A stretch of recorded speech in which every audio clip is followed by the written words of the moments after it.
Right, I got a joke. You can tell a lot by a woman's mood just by her hands. For example, if she's holding a gun, she's probably angry. I would like my anti-joke. No, I don't know. Knock, knock. Who's there? It's the military. I'm sorry, Mum, your son is dead. I told you! I said I wasn't going to fucking say it. And you're like, no, do it. I was like, I can't, considering what we're doing. You're like, no, do it. Yeah, you wanted it. Right, just shush her a minute. Anyway, we've insulted our guests already.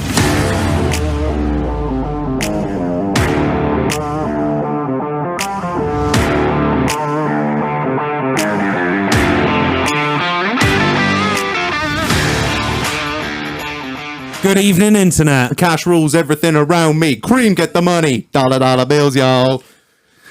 Please don't punch the fucking top. Did it make an... yeah, don't do it again. It wasn't too... Did it spike? No, it didn't. They'll be cussing. I'm the one that does all the audio anyway. Fuck them.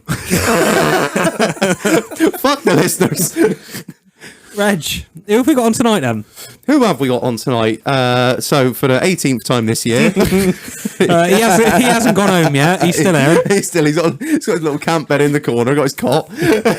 We got the return of Toucan Van Damme. KUDOS, Keith. How you doing, mate? All right? No, yeah. Well, I'm fucking knackered. I've been here 3 weeks on the trot now. Not left. Missus about to fucking leave me. Still on MREs, like. Yeah. Still shitting a broom handle. Oh dear. And also we are joined by Ginge. Ginge, how you doing, mate? Yeah, great, thank you. Yeah, really good to be invited on. Thank you very much. No, thanks for coming, mate. I really appreciate it. Like, we've been talking about doing this for a long time. Like I say, we've been talking about it. We didn't actually do anything about it. It was Keith here that put it all together. So I appreciate you coming down, man. I think it's going to make for a really good episode. I'm really fucking interested. I'm really interested. Yeah. Yeah, it interests me no end. And we haven't really done enough of it, to be fair, but obviously we don't know too many people that have served. So it's a privilege to have you both in, really. Not so much this prick here. I fucking see enough of him anyway. Surprised he ate down fucking KUDOS tonight, isn't he? Yeah. Well, still time. Have you tried out their new carpet yet? No. No, I will. I'm shuffling like a cunt. Put my bucket hat on, we're away. Yeah. I was thinking if I just walk in through the door and go in like my dog goes across the living room carpet, like fucking full spec, back end down, get across the other end, look like a baboon, innit? You know? Get on. Yeah. Oh man. Anyway, how was your week been, Keith? Right, mate? Yeah, no, it's not been too bad. Like, the You're still on holiday, aren't you? Yeah, I am, mate. Are you actually fuck off? Piece of shit. Yeah, no, so, like, the first part of the week, obviously, the missus was still at home. And it was So if anyone's got any work going, tedious. Well, yeah, we'll get to that. You've actually had the sack. Yeah, like, so she was still floating around sort of like Monday, Tuesday, and then she's like, I've got to go to bed at work tomorrow. And I was like, oh no, what a shame. What am I going to do? Oh, fucking masturbate, play a load of Call of Duty, and I don't know, get out a bit. So, yeah, so...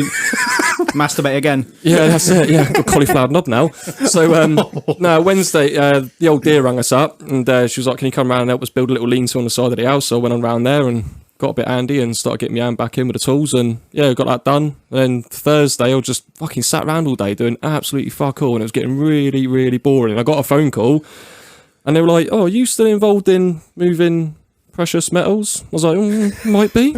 They said, oh, well, we might have something down here that might interest you. Sound, I'll be there at 6 a.m. So yeah, Friday I was busy helping a friend out, move a few bits around and kept myself busy. And yeah, and then to be fair, mate, I've been really like looking forward to coming down and doing this one. Like I do any week, you know, I'll get a phone call from you guys. Oh, what are you doing Sunday night? Yeah, I'll come on down. But like we spoke about this back in September. Yeah. And the hardest bit was trying to get the boys together. Well, yeah, organise it because everyone is so far away. Yeah, because if it wasn't one person doing something, one person couldn't make it. I mean, Ginger's come all the way up from like Southampton way. Do you know what I mean? Unfortunately, Hanrahat couldn't come down tonight because he thinks he's got the Rona. So I thought, look, I think he's soft, is what I think. Yeah, no, 100%. Like, yeah. No, do you know what? Fucking, we'll give him some shit. Fuck you, Jay. Yeah. So, yeah, no, so also unfortunately he couldn't make it, but yeah, we finally managed to get a day together where we could all come down. So obviously behind closed doors, like, you know, we've been in talks, me and Ginge, and we've been kind of going across the stuff that we want to sort of interject with and what you guys might talk about. And yeah, but it's been a day to look forward to, really. So yeah, it's been a good week all round. Ginge, yourself? Yep, so back to work on the Tuesday, straight into a 2-day contract lift.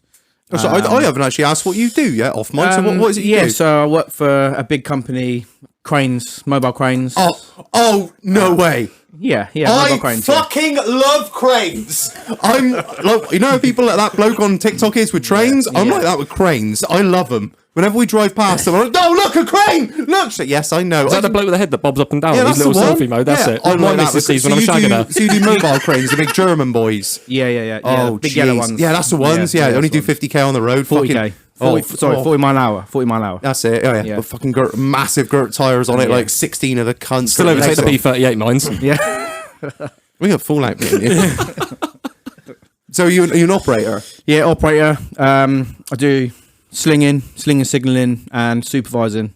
So yeah, we get a little bit more extra, £2 extra an hour. Hey, fucking hell, if we do obviously supervising, which is all the reliance on our backs. Yeah. If anything was to go wrong, It's on you. Yeah, on me. yeah. So if you're £2 extra an hour, it's With is great it worth power it? comes great responsibility. Yeah.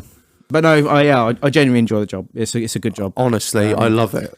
So I had a crane at one of the places I worked at once, and I was just sat there like a kid in a candy shop. I was like, "Oh, how does it do that?" And he's like, "Oh, it does it like this." And I'm like, "Oh, dick in hand!" Like, I just love it. They are pretty cool. They're fucking amazing. How much they cost? Up to millions. More than you could afford, pal. Crane. Fuck off. Was it? Who said that? Was it Paul Walker or was it Tyrese Gibson? No, neither. The bloke in the Ferrari. Oh, that's it. Yeah, of course it is. When he was in his Supra. Yes. In the first movie. I know. All right, Fast and Furious. Approximately 1 hour and 8 minutes. No, I'm joking. I don't know. Fast and Furious are fat and the curious over here. That's not very nice, that, is it? I'm trying to do something about it. Yeah, welcome to the skinny side of the table, motherfucker. There's That's right. You weren't welcome over this side. 2x4s and a 4x8. I was thinking I'm like 8x4 really. Feet or inches? Oh, fucking Sammy there, wasn't it? See, stop. Fuck your life! Bing bang! It's the only button I will press on that soundboard. I fucking love it. Oh, wicked. All right, so Marlon, your week in general. Yeah, no. In general, it's been all right, mate. First few days back to work, which was nice to do something. Well, it wasn't, was it, really? I'd prefer lying in bed and playing fucking Xbox, but I'm back to work and it's all right. Sat in your fucking dressing room, your bollocks hanging out. And then I was going down to see a mate during the week, so I got the Clio fired up. Oh, yeah? Because I hadn't moved it in a good month or so. Fired it up. Oh, perfect. Dead battery? Nope. Everything worked still. Lovely. So I got in it following day. I was going to go and put some fuel in it. Got to the end of the road. Battery light comes on. I was like, will I be all right? So I went down and put a little bit of fuel in it. It was touch and go whether it was going to start again. Oh, shit. Because I thought, it's French electrics. Maybe it is charging. Maybe it's just telling me it's not because it's French and it's shit. It just surrendered early. Yeah. It just knows it's going wrong, so it just put the white flag up straight away like, there's a man of problem, sir. I managed to nearly get it home. And that is the most expensive alternator I've ever bought. Go on, how much? It's like 320 quid. Get on. Shit, one for the Black Ranger, it was like 200? Yeah. And that's like fucking big styley. So I wasn't selling it before. I am now. Anyone wants it? 197? Keen or no? And now I've got toothache. So bear with me. I might. Oh, it's nothing worse. Yeah. You know ibuprofen? Drink more. Yeah, excuse. Yeah, more take the edge off. Like, drink and ibuprofen, that is like, and salt water, that's a good one. This is like boomer talk now. yeah, I'm not putting salt water. No. Take advice from a man who's got fuck all left. I'm like Timmy Tarmac up here. Yeah, no, apart from that, we went out last night for dinner, didn't we? That was nice. Marlon took me out for dinner. Hey, yo. Yo, Byron. Yeah, take me out to dinner. Yeah. You fucking pay for a lot, the rich cunt. There were like fucking 8 of us there. I went out to fucking, I said to the shag behind the bar, I was like, here, have the bill, mate. He goes, nope. I was like, what? I said, what? Can I have the bill? No. I was like, oh, well, can we split it? No. Was it? Can I leave? He was like, yeah. And he sat there at the fucking table looking there smiling at me. He goes, Like, Reg has gone up to pay a bill that doesn't exist. I walked back to the table and said, Shag won't let me pay the fucking bill. And he was like, yes, I've paid it. I was like, hey, yo, Marlon took me out of dinner. Yeah, so thank you for that. Yeah, no, that's right. Thanks for fucking coming out. Oh, it's been brilliant. Nice evening, that was. It was lovely. It was very nice. Reg, How's your week been? Yeah, angry. An angry week. Go, haven't it? Fuck your life! Bing bang! That is how I felt all week. Whenever something went wrong, I was like, "Fuck you, bing bang." Yeah, it's just everyone's been not been on my case, but everyone's got. It seems like everyone's got something to say.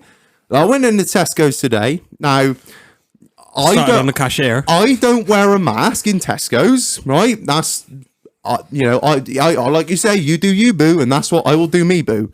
So I went into Tesco's, and some fucking woman decided to have a pop at me. If a Tesco's worker said, "Can you put a mask on, please, sir?" I'd be like, "Oh, sorry, I don't have one. If you want me to leave, I'll leave. It's not a problem. Not gonna make a scene." But some fucking Karen.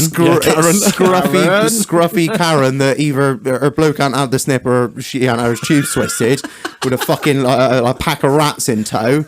She was like, "You should put a mask on." I said, "You should mind your fucking business." Fuck your life! Bing bang! I just kept on walking. Dog food and a meal deal. Fuck your life.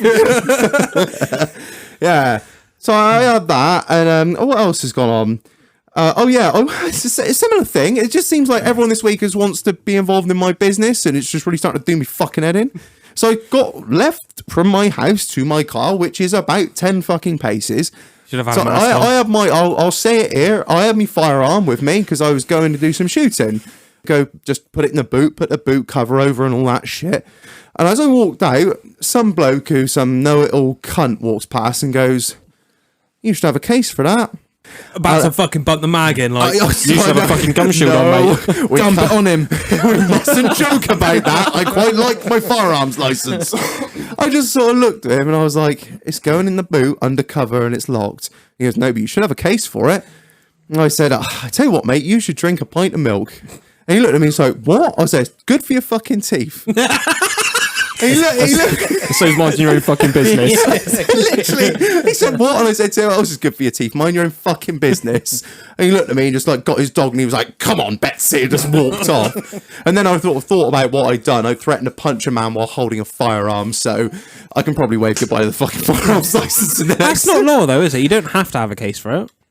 No, you don't. No, it needs to. I'm probably be corrected by everyone who's got firearms licenses. Screeching. But as far as I'm concerned, In if the it's in the boot, it's hidden and it's locked when you're not with it or disassembled or you've got taken the bolt out. I like to take it all down. So it's upper receiver, lower receiver. Take the bolt out. Take the mag and bullets in the fucking locked away in a separate place. The most mesmerising thing about this is that the P38 central locking still works. Yeah. Oh, yeah. And it's all like Jesus. all it disassembled and the bolt out, and it seems like if anyone were to break into it, none of it's any fucking good to anyone because you can't buy a bolt without a firearms license. All this shit. I was like, "What is your fucking problem?" Like it was in pieces. I was carrying it out in my hands, like You ran out of fucking pants to sniff that day, I reckon. Oh, fuck off, mate. Honestly, I've just had enough of it. And now I'm in the doghouse and I couldn't get Marlboro Red, so I'm on fucking Marlboro diets and I'm drinking fucking shit beer and but anyway. Oh, well, rest of that. That is good. Stop hitting the fucking table, Jesus Christ. I'll tell you. I'll tell you, Samet. Right, but anyway, the beer Marlon, if everyone well remembers, I made a bet with Marlon a long time ago. Many moons ago. That he couldn't get the merch out on time, and if he did, I'd buy him 200 bottles of beer, and he converted that into a keg of Budweiser. So, and it is here on tap, a fucking 88 pints of Budweiser. So, all hail the light skinned lord. So, I've already had 3, so well, I'm a man of my word. It was very it wasn't that expensive, but it's still a sum of money to buy a keg of beer. So, yeah, cheers, mate. Well done. Thank you, mate. To the victor, the spoils, and to me, shit beer. It's not fucking. Gee, there's no point in this discussion, is there? No, we'll It's never. not shit beer. We'll never fucking agree with it, will we? Anyway, yeah. So anyway, that's my long-winded week, as always. So right, we've already done him years ago. Seems like that, doesn't it? Yeah. Guess questions, Ginge. Right? Go for it. What's your go-to drink, mate? Guinness in the pub. Oh yes. Or Estrella. Oh, I like an Estrella. San Miguel, maybe. Oh, like it's Going San that Miguel. way. You're ticking all the Yeah, boxes here. Heineken. Yeah. Oh yeah. That's probably going down the spectrum a little bit. I'd say it's expensive stuff, that Heineken. That's not cheap. Used to be a prony, but Too gassy for me now. Yeah. It's just, Wrong country, innit? yeah, definitely. But yeah, Guinness. I like Guinness. Yeah, man, that's my winter drink. Like I'm Yeah. all about the Guinness from about November. Have you through had March. it in the islands? I have. I had it. I had it straight out of St James's Gate. I went to the, yeah, me too. Yeah, oh, yeah. so So nice, innit? my partner's mum and dad live in Northern Ireland. Oh yeah, so my fucking partner's mother's from the bomb making country. Yeah, Yeah, yeah, the bomb that's the making- ones. yeah. Yeah, nice. Yeah, exactly. Swiftly moving on. Okay, it's a fact. Yeah, it is. They're white. It's okay. You're not racist Not when they're racist, white. But yeah, it's just as the Guinness is just as good in Northern Ireland as in the south. The rumor is that it doesn't travel well overseas or something. That's Yeah. this old wives' tale. Yeah. That as soon as you put it on a boat, it just loses something, which I think is true. So do we need to build a bridge? Well, if it was up to you, we'd build a fucking wall, wouldn't we? Oh no, I don't mind, eh? If and that, keep them out. Scotland, never matter. I build a wall. You're a bastard. So you're sat next to fucking William Wallace here, ginger beard and ginger hair. Freedom! They'll never take our freedom! right. Do you prefer a night in or a night out? A night in now. And what you doing on your night in? Like, is it like Netflix and chill? Yeah, Netflix and chill. Yeah, with the missus gobbing off and you know, Yeah, shouting at the TV like, I've done wrong and I haven't put my pants in the washing machine and Every so- fucking bloke that listens so- knows, don't worry. We're Yeah. all on your fucking team I here. actually put a load of washing in earlier. I did too! Look at us, domesticated men. I haven't taken it out yet, and it finished at about 2 o'clock this afternoon. That's their job. Yeah. Fuck 'em. I'll just text her a minute and just make sure she takes it out because I need that for Monday. Like. 17 minutes in and a nice little dose of sexism. Yay! Let's be having you. Do you know what? We always get told off about like not separating our fucking pants from our clothes, and like we left our t-shirts inside out and the wrong way round and all the rest of it. So Wednesday, when she went back to work, I stayed at home and looked after the little one because obviously he's still off school. So I thought, you know what? I'll be a good bloke. I'll get the house squared up. Do all the hoovering, do all the cleaning, do all the washing up, yada, yada, yada. I got it squared away. And I thought, right, I'm going to bang a bit of stuff in the fucking washing machine. So I'm going through the fucking washing basket. And I was like, oh, what's that? I'll get all the darks on because you've got to do darks and white separate. No, Yeah. put it in come on, mix mate. shag. Yeah, well, I'm not that rebellious. So I pulled her fucking leggings out, you know, the old yoga type ones. I thought, Oh, get on. Jesus, I was yeah. like, you scummy cunt. You've left your fucking knickers inside them. But obviously, where she's like dragged them off, they've gone inside out. Yeah, so they're yeah, like, yeah. well, Oh, I'm yeah, fucking like- attached in. Intertwined, like. I was like, I said, Joe, I'm not going to say nothing. I'll just wait Mate, till the I'd next just time bang she them kicks in. off. I'll just wait till the next time she kicks off, but I tied him in a nut. Fucking threw him in. Why a bit of Tabasco in there, will we? Ruthless, mate. Ruthless. You horrible bastard.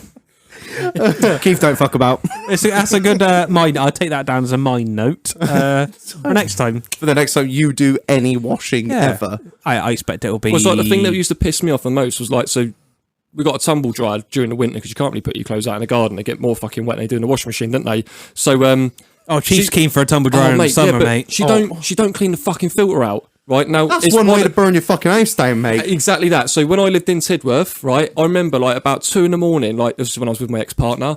I was sitting there in bed and I couldn't really sleep, and I'm like, what the fuck's that smell? Oh, and I was like, shit. oh, hang on, something don't smell too good. And I ran downstairs and the fucking tumble dryer caught fire. I literally ripped it out the wall, threw it out the back door with everything in it. What fucking yeeted it right out.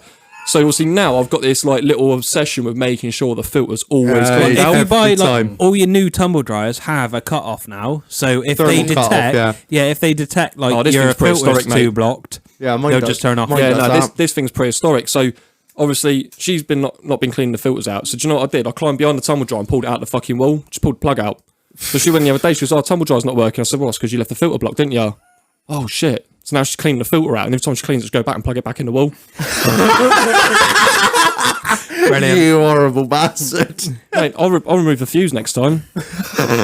Same as me. Like when she leaves the light on, I start taking light bulbs out. She'd be there with a fucking clothes roller in the back garden I like a shit you proper not. chippo. Fucking straining them out. Yeah, you know it. Fucking kids are on two ends of a bed sheet twisting it out. Oh, fucking hell. What is the most mental thing that has happened to you on a night out? Tidworth days, 2-2 engineer. Yeah. In the block. So we used to have initiations, engineerings we used to call them, and that's That's next level, I suppose. It's a welcome into the new guys It's, into the regiment. Isn't it? Yeah, welcome into regiment, guys. Nice to meet you. Lots and lots and lots of beer down you, as well as running around blocks, doing activities. So like proper frat shit. Drinking, almost, as you know, like American frat Hazing, stuff yeah. times 10. We're not going to go into No, the other. That's fine. To the Maidstone stuff, because that was next level. Keep strap. No. I can say my first day in my first regiment, I had to stand up on the say settees where everyone is in there. Had never met anyone before. All staring at you like. Yep. Get a can down your shotgun. So if no one knows what a shotgun is, Any of our listeners don't know what a shotgun is, they're dead to us. Yeah. Because that's like our thing. Okay, shall I explain or not? No, we know what, we know what a okay, shotgun happy is. days. We've had tools made specifically to do that. Okay, good stuff. So it's like shotgun after shotgun, and then basically tell us about yourself. So you're up Did there. they strip you naked for your one as I well? was totally naked. Yeah.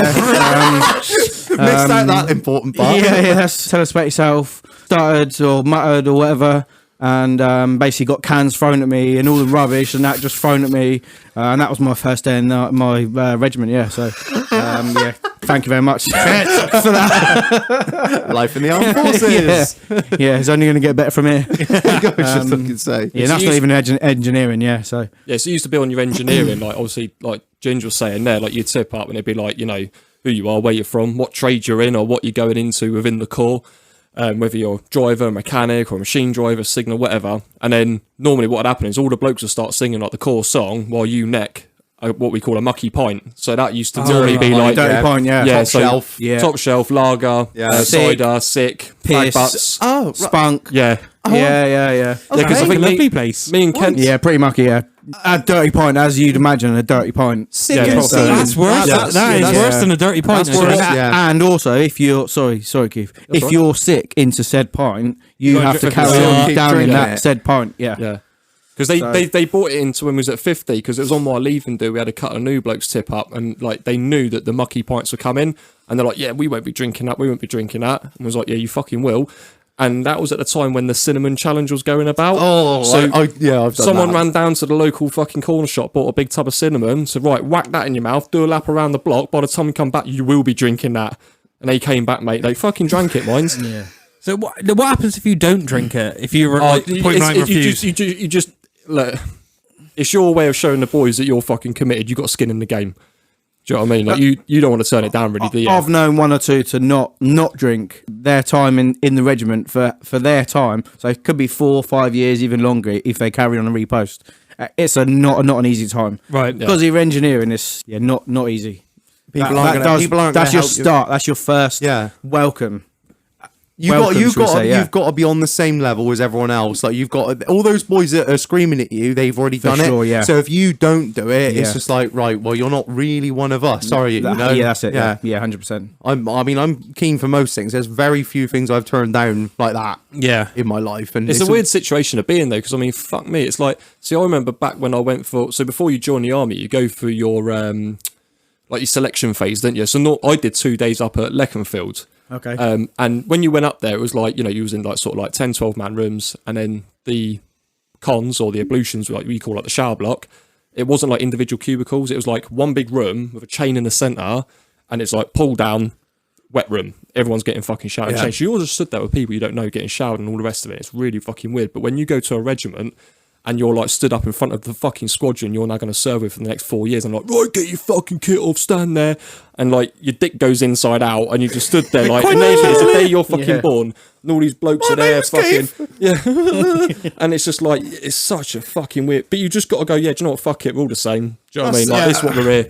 Everyone's done it pre to me. Yeah, that's it. That's what I fucking think. I have to do it, yeah. It's not obviously the same thing, but when we did my stag do and went to Prague, and it was just like you have to stand up on stage in front of all these fucking blokes and all these gorgeous fucking bitches, Jesus Christ, and just get all your kit off and just you stand there, fucking flop on the lot, and you just get humiliated. And I was like, in my mind, I was thinking it's not about me, it's about them because they fucking love it. And like, if I'm making them happy, I'm happy. You know what I mean? I know it's not quite as comparative to what you're doing, but that's what I'm like. Fuck it. If the boys are having a laugh, I'm good. I'll do whatever as long as Halfway in, I was not very happy because you were getting the shit beaten out of you. Yes, I was. Yeah, when they hit you with a belt so many times on your ass, and then they turn it around and hit you with a buckle. But then you got two massive racks up there, and you're kind of like, poor Reggie. Oh, they're nice. Reggie titties. Oh, he'll fuck be it, titties. Did they not do the bottle? Do you not get the bottle? So I went to a stag do in Newcastle. And we went to a strip joint. Yeah, they were like, "Give me your bottle." This obviously not my stag do, someone else's stag do, and then that went up. Mate, Oh, no, mate, it his didn't. arse, Oh, yeah. no. Yeah, this is Newcastle, yeah. Up his No. arse, yeah. And then literally, and then this No, same bro was like, "Yeah, easy bottle back." I was like, Oh, "No, I want a new shit. fucking, Well, I want a new bottle I for that." promise me you didn't have the bottle top still on. No. It I was was gonna like say, half, 3/4 drunk bottle, but It went you up his know, ass. Yeah, it was straight up his ass. Oh, Yeah. mate, Even no, he was like, "Yeah, fucking hell. fucking hell." Me feel so I had a strongly that cider. me It was XL should like, always remain me XL and never become me It was intro. Copperberg cider. Oh, that's so- a thick boy. That's yeah, not like thick. Yeah, there's a bit of a bevel to What? that, Yeah, boys. Well, no, I didn't have nothing shoved up my ass, and I wouldn't. I think I would draw the line there. Yeah, really. definitely. I mean, you I don't know know, if she spat on it or not, but Oh, you know, God, lubed it up please. and that. But still, I'd be praying for that. Jesus Christ. Oh, mate, that was like back in fucking 20 Squadron, mate. We went out to Cyprus on Pine Stick. So on the camp we went to in, where the fuck was it, Aktiri? They had a fucking bar there. And it was like for the American pilots for that, is it the U-2 bomber? What's that? Like, it's a stealth plane, isn't it? E2, isn't it? That's the E2. one, yeah. And they like fly up and they do like surveillance and wreckings and shit like over that part of the world where all the bad people live. And we ended up going in there one night for a few drinks, and like the landlady turned around and said, "Oh, have you guys been invited in?" Because it's like literally invite only, because the Right. people that drink here are all like members. And was like, "Oh, no, we haven't." And a couple of the guys we've been chatting to, fortunately, knew that we was all right, and they were going, No, they're good, man. They can stay here. Like, we're enjoying their company and everything. And then before you knew it, the whole of the squadron's in there, right? Now, they weren't complaining because there's a lot of money going behind the bar. Yeah. But at the same time, we was pretty loud. Like, you know what 20 Squadron's like. They were fucking ruthless boys. Good lads, but it was like party hard. Yeah. So I think it got to a certain point in the night, and like, I think the landlady turned and said, "Look, that's enough, boys. Like, there's tables getting smashed, there's chairs getting flipped, there's all sorts of stuff going on." So it was like, "Right, back to the fucking block." And like all these Americans were like, "Yeah, man." I was like, "Yeah, come on, you can come back with us." So we took them back to the accommodation block, and one of the boys had dragged out a crate of fucking Keo, and he threw it in the middle of the room. And then one of the, I can't remember who it was now, they're like, "Yeah, naked bar." I was like, "Right, that's it. Everyone's getting naked." So everyone strips off. All the fucking Yanks were like, "What the fuck, man, are you guys doing?" I was like, "Naked fucking bar." So everyone's getting out, getting their dicks out. Steve-O, he's there fucking banging out the old party boy. And then we put the crate in the middle, and they're like, "Well, no, hang on a minute, what are you doing?" And they were like, "We're getting a beer, man." I was like, no, bum beers tonight, boys. You had to like run out, squat over the fucking crate, pick the bottle up with your bum and run out about getting baboons. What's getting baboon?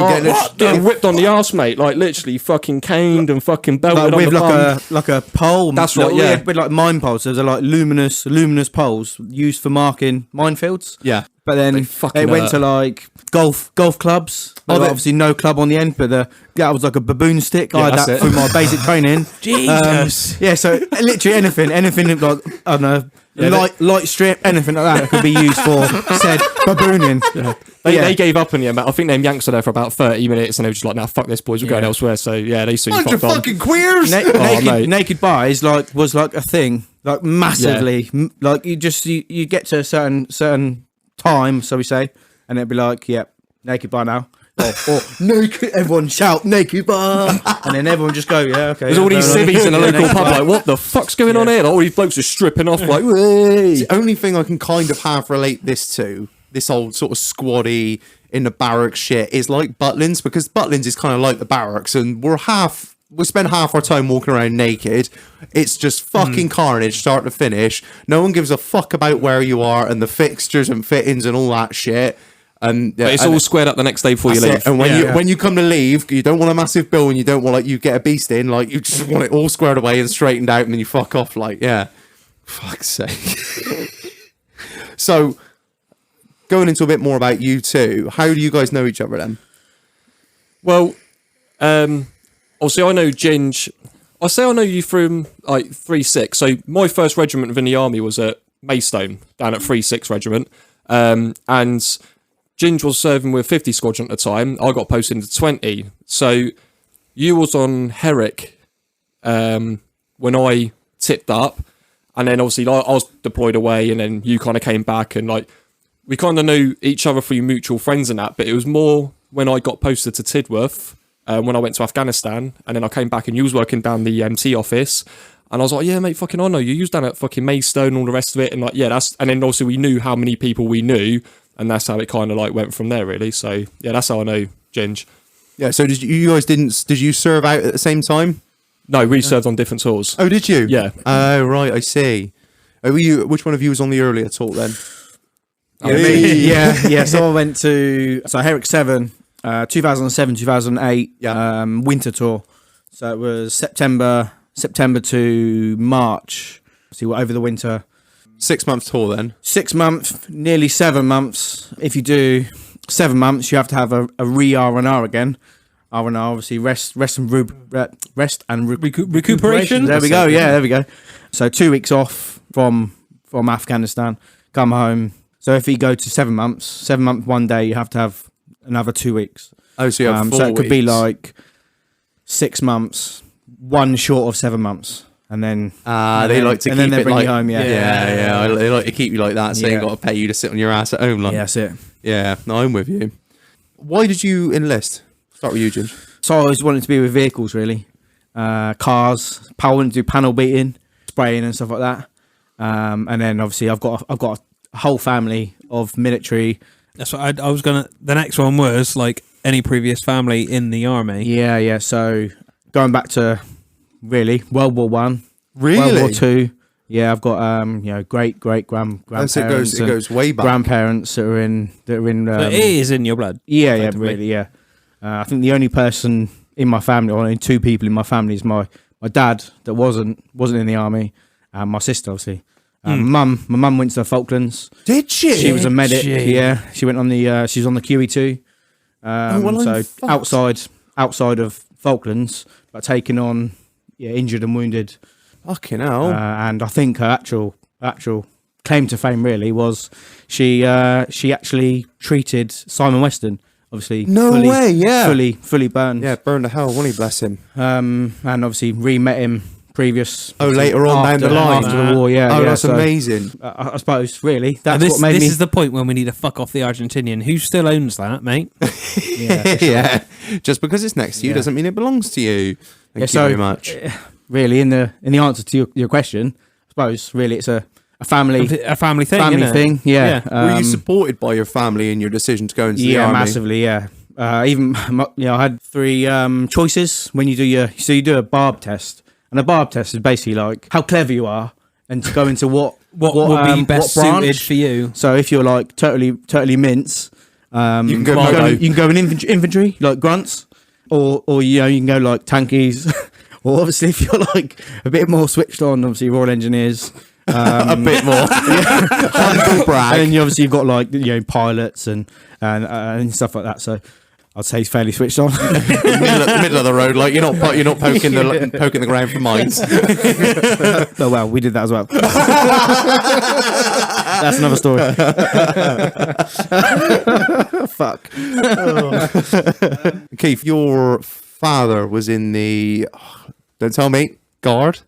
Yeah, he was in the Guards division. Yeah, Fucking yeah. hell. So pretty similar to Ginger. Like, I mean, I didn't actually realise how much of my family served within the military or assisted in the military through various wars, etc. That there really was. So, yeah, obviously my dad, he was Household Cavalry. He was in Lifeguards, which is the Queen's Sovereign Bodyguard. Yeah.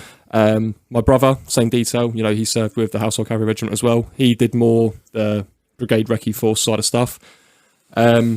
But yeah, like, I mean, we can go right the way back on both sides of my mum and my dad's family. So, fuck me, if you go like right back to my old man, I mean, I've got a great granddad, bloke called Sir General Garrett O'Moore. He's even got a VC, which I didn't realise till not long ago, which is the highest award Was you a can get. Victoria Cross. Yeah. And then on like my mum's side, like even my great grandmother, she served in the RAF during the war. My great granddad, he made Spitfires during the war. So there's a massive sort of like military connection there. It was quite a hard one for me, like when I signed up, because I didn't really know the story too well until I got older. But obviously, I got named Keith after my uncle because he signed up to the military. He went to the Royal Corps of Transport. Unfortunately, he lost his life quite early on. And that was like my mum's only brother, obviously my granddad's only son. So hence the name Keith. I got named after my uncle. Wow. And then obviously when I went to go and sign up, it was quite hard for my mum and my granddad then to see me walk off and join the military, given that she'd lost her brother and all the rest of it. But yeah, no, we got massive sort of like military collect. It is in the blood, like, you know, for a lot of people, you know, so it's a family affair. Yeah, I find it so interesting, like when it goes back sort of that far, and it's almost like Ginger. It's like there's not many other options. It's like you can go on and do your panel beating, and I'm sure did your parents never asked you like or pushed you to join? But when you said, oh, "This is what I want to do," it's that sense of pride that you get, and I'm sure that they had when you were like, "I'm going to do it," and it's like, "Oh yes, he's going to go out there and do what I've done and what your family's done before them." Yeah, so once found out there, obviously, I've got a lot of military history here. Yeah. To be honest, Afghan kicked off like early 2000s. Yeah, 2003. and I think it was like 2001, 2002. 2002, Yeah. It's really, I suppose, a bit of an easy way out, really, or as everyone says, a bit of an easy way out. But did you not find like growing up with your family as well? Like for me, it was like hearing the stories from like my dad's or my granddad's or like relatives. I mean, I could sit there for hours and listen to the stories that my dad would say about like his time in the military, and it wasn't so much like not as like the combatant side to it, but like the fucking funny stories of like nights on the piss, or like, you know, I remember this one story. I'll get it out quick. So they were in Germany at the time, and they had some guy attached to them or whatever. They'd gone out on the piss, and they come back in that evening, my dad and this said guy, and they'd gone to go back to their various billets. And my dad said, "Oh, excuse me, where do you think you're going?" He goes, "I'm going to sleep in here." He goes, "You don't want to sleep in that room, mate. That room belongs to the bear." And this guy was like a fucking 7 foot tall army boxer, but obviously he was still out getting pissed. It's now, so I'll be in here, I'll stay in this fucking bunk. And obviously they'd gone down, got their heads down. Literally about an hour later, you heard the fucking door go down the end of the corridor. Heard this the bear's come home, mate. He's walking down the corridor. He's opened up his bedroom door. The bedroom door's closed. The bear needs to hibernate. And then all you've heard was this fucking banging. He said you could see the walls bending inwards. Like, he was like, holy fuck. And obviously the next morning, they've gone into the cookhouse for their breakfast. And like, this guy's come in black and blue. And he's like, "Oh yeah," he said, "Not very friendly bear, is he?" You know what I mean? But Not very cuddly. It was shit like that, like the things he'd come out with, and like the stories of like when they were on exercise with like various like, you know, when we do like radio silence before we go and do a manoeuvre, and people like chatting on the net, and like people getting really arsey about it. And I used to be in hysterics listening to this stuff, and I thought, you know what, like I want to experience that. And then it wasn't until, in fact, you know, when I was living up on top of the Mendips. Yeah, I remember. With you growing up, like, you know. Yeah. And my brother had already signed up, and I used to contact him quite frequently, like when he was going through his basic training, and like the fucking stories, mate.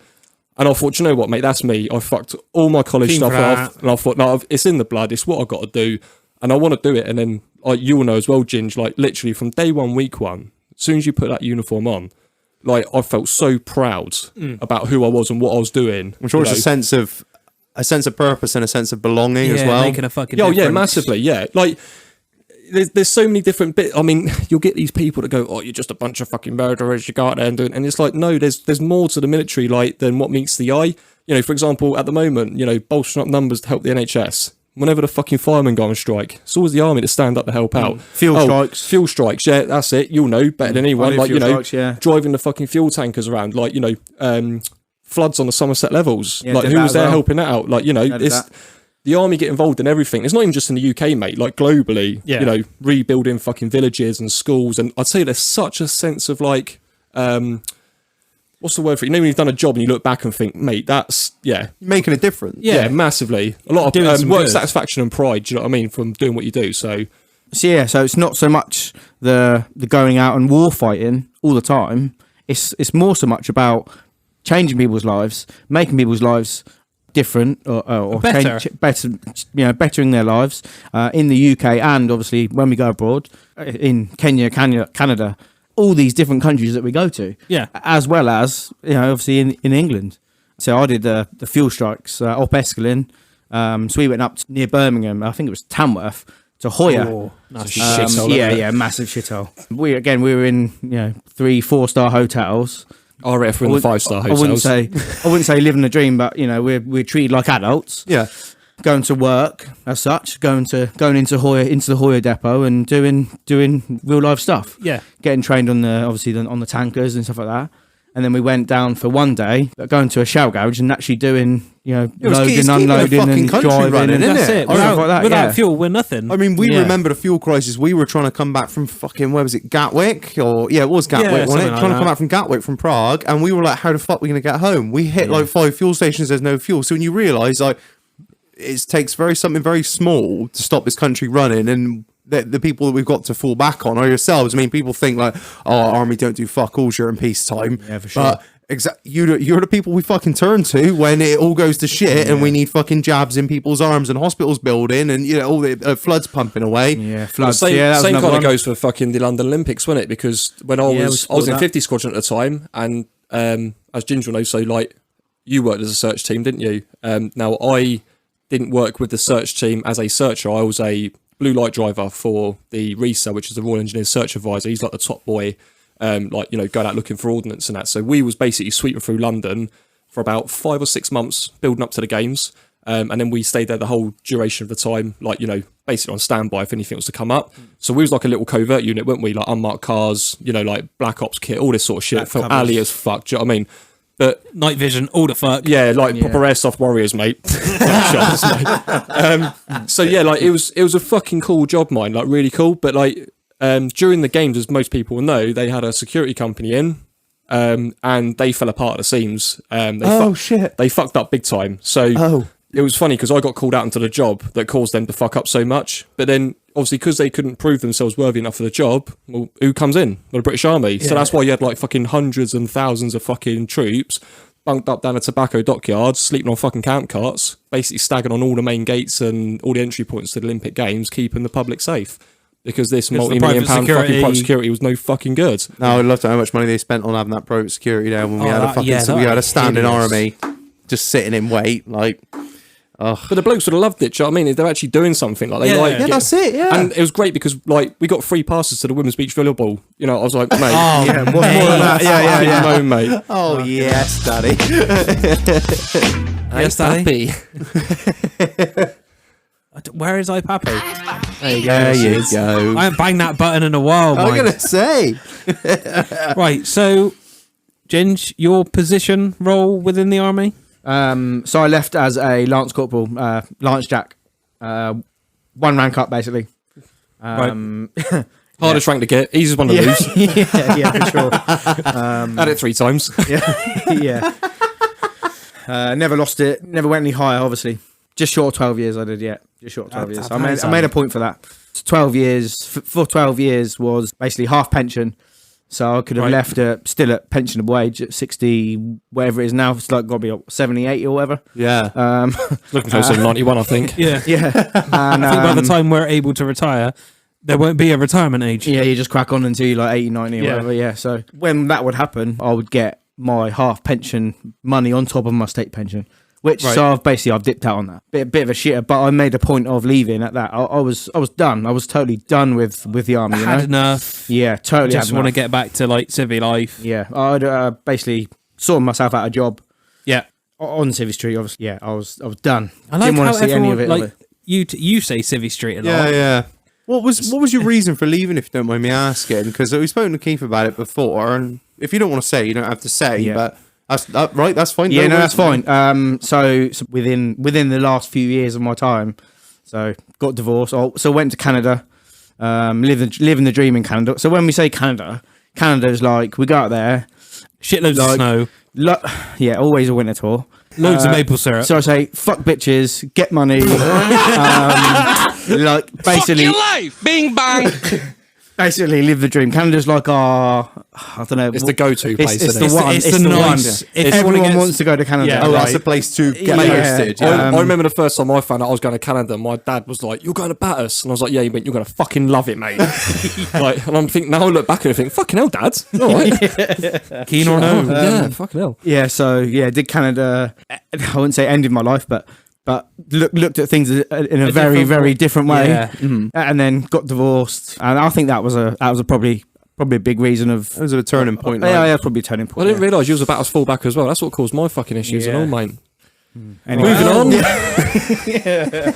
Well, and on that note, that bombshell. yeah, It's fucking worth it though, mind. fuck yeah. Right, so Reg, we're taking the doghouse to Canada. Roger. I've been telling you scumbags for fucking ages. It is, look, aside of all the fucking Daisy Duke shorts and the fucking crop top fucking check shirts and the cowboy boots. Yeah. And, oh, mate, yeah. I'm losing my mind. No, Canada is fucking amazing. Like, the people, the country, the place, the food, the cars, everything, mate. The It's just, trucks. it's fucking, mate, everything. It's A mate magical. of mine recently, well, not so recently anymore, but he's just moved over there. John boy. Yeah.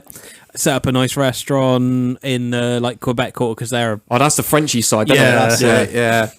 but yeah.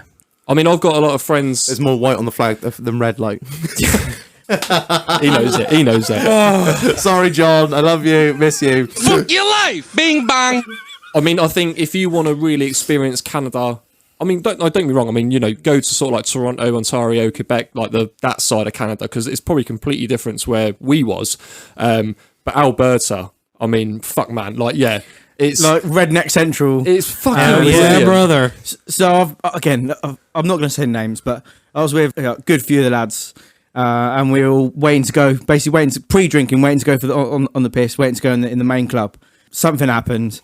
These rednecks pulled up in the car, and then they come up with like a bear spray. It's bear sprays. Yeah, like, I know. It's oh, like yeah, super, like, it's like fuck super off, mace. super mace. Yeah, Yeah, like like, super it's pepper like spray. Bite in Walmart Well, for it's $15, isn't it's it? for Oh, my keeping days. bears away when you're exactly. Yeah, like bears will get properly pissed off about it. Yeah, so they come up with that. Like, they bear sprayed everyone, and then they come up with like knives, bats, and all that. What, and just why? Because you're English. yeah, we're there Shagging in their their country, bitches, like mate, that's why. basically shagging their like bitches. Come around here, take them out, women. And, Goddamn. so yeah, fights and like craziness from there, really. So Is that you and want that's, about like, the local pre-drinking. town to where we was working out of? Yeah, Medat, yeah. That's Yeah, it. fucking Medat, Down the yeah. hat, yeah. Yeah, Medat. So Mate. it's called Medicine Hat. Yeah. Um, The funniest thing about this town, so it's probably about 45 minutes drive from where we was based, wasn't it? It was the most local town. Closest town. Yeah. is 45 minutes away. Yeah. On a Oh, highway, yeah. but it's got two bends in the road. There's a reason they post you English out in the middle of fucking mate, nowhere, honestly, isn't there? Yeah. it's Can't take you anywhere. Yeah, literally. I went out there on the. In fact, it was my first time in Bathurst, and I'll go into the story in a minute because he's not here. But cut a long story short, we ended up outside a nightclub, which every bloke that served who's been a med at will know what it's called, Temptations. And I was stood outside, and a guy that was running the door at the time, so happened to be a lad that was on a combat engineer course with me back in the day.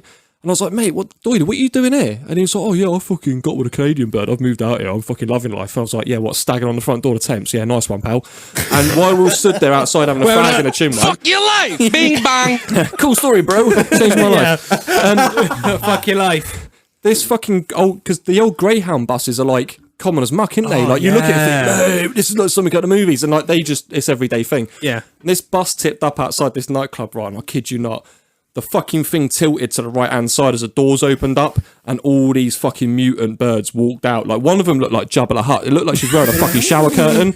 And I was like, Doily, what the fuck's going on here, man? And he's like, well, basically, they know the battle group's in town, so they've gone round so with a they're bus and keen. picked up all the local birds Yeah. and brought them down to the nightclub. Shit. And it's like, what the fuck? And like, you go in there, mate, you could be the most mutant looking motherfucker ever, and you're getting your dick sucked Still because cool. they're like, get me pregnant, get me shacked up because I'm getting money out of you. Oh shit! Yeah. Is that seriously what it's like? And when Keith says like just the one like mutant, they're all like it. If you find the one bird that's like semi decent or We'll put it this semi way. alright, Yeah, no, medicine, like, that's hard to find a good looking woman. But then if you used to come out of camp, hang a right, and drive 3 hours to Calgary, mate, I don't know what they put. Yeah. Mate, what did they put in the fucking water? Oh, it's money. yeah. It's money. That's what they put in the water. yeah, they do the Calgary Stampedes. Yes. And they do Medat Stampede as well, but It's fucking Mickey Mouse, isn't it? yeah, sorry, Calgary Stampede is like properly cowboy. They do like monster trucks, cars, Truck like, wagon racing, it's everything. fucking mega, really. Yeah. But yeah, It's like that. seen The some of nightclub that. they got there, Cowboys. That was one of the biggest Cowboys, ones, wasn't yeah, it? that's So it. I went down there for my birthday because it falls on the same weekends, and they had like 50 Cent and that down there, and it was like I think I queued for about 3 hours to get inside the nightclub, but like it was a lad called Richie that was in 5-2 squadron with me. Like, we went down to this Cowboys nightclub, and we managed to eventually get in, and we're stood there. Like, we'd gone down to this shop and got decked out of like a fucking Stetson, the boots, the fucking Wrangler jeans. Yes. But the thing is, though, like, you know, all right, we kind of felt like pricks dressing up like that, but we fucking blended in with fit everyone in, else. yeah. And that is, they've not even dressed up for that. That's how they their dress. normal You know what I attire. mean? That is their it's normal a bit like attire, Marlon isn't with it? the Yeah. fucking I mean, trainers and the, you know. You're lucky I got my The fucking flag boots on tonight, mate. Get on there and ride. And I was stood up by this old like cast iron bathtub with like two straw bales, and they got like the fucking Coors Light and the Bard and all the rest of it in there. Hell on yeah, ice. brother. And you know, fucking Reg there. And this old lady's like, she stood there and she was fucking gorgeous, man. And she turned around and she was like, "Hey guys, you want a drink?" I was like, "Yeah." "How much for all them beers?" And she was like, "No, I can't sell them all to you." I was like, "We're gonna stay here and fucking drink them, mine. So sell them to us." And she was like, "No, 2 at a time." So I was like, "All right." And then this girl come out of the fucking crowd, literally grabbed me and Richie by the ear and was like, "What you two want is in there," and dragged us to the dance floor. Now this was at 6:20 in the evening. We got off that dance floor at 11:15. We was fucked. I can imagine that. Like, literally, you'd have a couple of girls come up and they'd grab, and like, this is the thing that I loved about it. Like, the women were fucking beautiful, and like, they're not dolled up with makeup, they're not overdressed, Yeah. they're like naturally fucking flawless, and they'd be And like, they got the Daisy Dukes on, big you know, belt mate, buckle, that's it. yeah, and nice they're dancing texture. away with you, and it's all like that fucking like, Ain't we nothing call wrong the with a little Scotty bit of two-step bum in grind. it. Yeah, yeah. But it's like, you know, Two-step. they've got the whole sort of like country fucking fucking dancing hoedown thing and the going on, cowboy with, like, boogie, spinning them like. off. That's Yeah. it, you know, ripping around. I've never done it in my life, but you soon pick it up pretty quick. Oh yeah, yeah. And they'd finish a dance with you, and they'd be like, "Oh, thank you, it was very nice. Would you like a drink?" You get a drink, and then they disappear. And the next girl comes and dances with you. There's none of this like slut dropping, twerking, and fucking grinding your They're dick up women and of out. class, mate. Oh, mate, honestly. Oh, it's a fucking place to be in it. So Medat was like all the locals knew when The boys were in when town. the boys were in town. Yeah, when the battle groups were in town. So you go down to Medat, they all know, they all hate you, and all the men hate you. They all want to fight you and stuff like that. Yeah. And you go to Brooks. Do you remember Brooks? Yeah, Brooks was Brooks. decent, So yeah. you literally can go out of camp and turn right, and they've like never heard of squaddies before. They like, "Oh my god, yeah, we all want to suck your dick, and we all want to like buy you drinks and stuff." Yeah. And that's a true story. Yeah. Yeah, they And you can go to appreciate it. Lethbridge, and they say, and Lethbridge, a nursing college or nursing uni or nursing college or Oh, whatever. yes. So again, there's like more women there than there was men. Jesus. So everyone go to Calgary, yeah, and then the smart ones would go to Lethbridge, right? Yeah. And be like, yeah, this is where it's at. Obviously, the new rotation of women coming through doing nursing and now obviously Fresh get batch. men and that whatever. Blah, blah. And then so they'd say, yeah, they love it. They love us. They never seen us. Never seen a British squaddy. Yeah. And they all love us. They all wanna Did you be in notice as you. well They with love the- the accent. Did you notice with the Canadian girls as well? So, like, one thing I noticed, I literally just tipped up to this hotel we're staying in on, I think it was like 5th Avenue. And, no, 8th Avenue, sorry, in like central Calgary. And we said to the little fucking token Asian fella that works in the fucking reception, mate, Standard. where we end to tonight then, drive? And he said, "Well," he said, "you go 2 blocks down, hang a right." He says, "An Irish bar, start there and you'll be good for the night." I was like, "Sounds." So we're like mooching on down there, and obviously as we're sort of like heading on down, the blokes are going in. I was like putting a fag out, and I noticed a couple of sorts walking up behind us. And I thought, I wonder if they're coming in here. And obviously, just as we gone in, they walked in to come into the entrance to this pub that we was going in. So, like, what do? You just hold the door open. Now, that's a very British thing to do. Like, Yeah. it doesn't matter who. I mean, I've gone into a fucking Weatherspoons before, and there's some token smackhead coming behind me. I just keep Yeah. the door open. All right, shag. It's just a normal Come on reaction, in. isn't Yeah, it? of course Yeah, it no, is. exactly. And, like, them women kind of looked at me and went, "What the fuck?" And I was like, "Huh, you coming in?" And then they went, "Oh my God, you're British?" And I was It's like, been a long "Yeah." time since you were in the colonies, my dear. And This is how we honestly, act. like, she turned around and said, "Oh my God, you're British. Like, your accent's like fucking gold dust round here." And I Oh, was like, yeah, "What they the love fuck?" that. And they came in and like we sat down at a beer, and then they came over and joined us, and they were like, "Thanks for holding the door open." I went, "What the fuck's wrong with you?" Yeah. And they went, No Canadian guy would ever do that for anyone, apparently. So they say. Oh, trucking it old school. And It's I was gonna have just something like- to fucking say about this. Well, no, this is it. But that's apparently what they. I mean, I'm only getting it from the horse's mouth, mate. That's it, Like, well- maybe they had a bit of a thing for us. I don't know, but Probably. you know, it was like, yeah. Yeah, trucking it old school. Let us know what you think. Yeah, we want to see I'm you gonna get shout us out in absolutely the fucking stories. called right out now. Here's Ain't I? it. KUDOS, Keith. You're a piece of shit. Right down Toucan Van Dam. Oh man, right. I reckon that's a pretty good time to cut to a break. Yeah. We better We'll get- send you to the fridge. I'll send me to the fridge. We'll send Keith back to Calgary and And he'll meet trucking it. Truck And I'll soon get sent back to the UK. Yeah. Quick slap with a hoppy stick and fuck off, you prick. Right, we'll catch you in 5. Yup.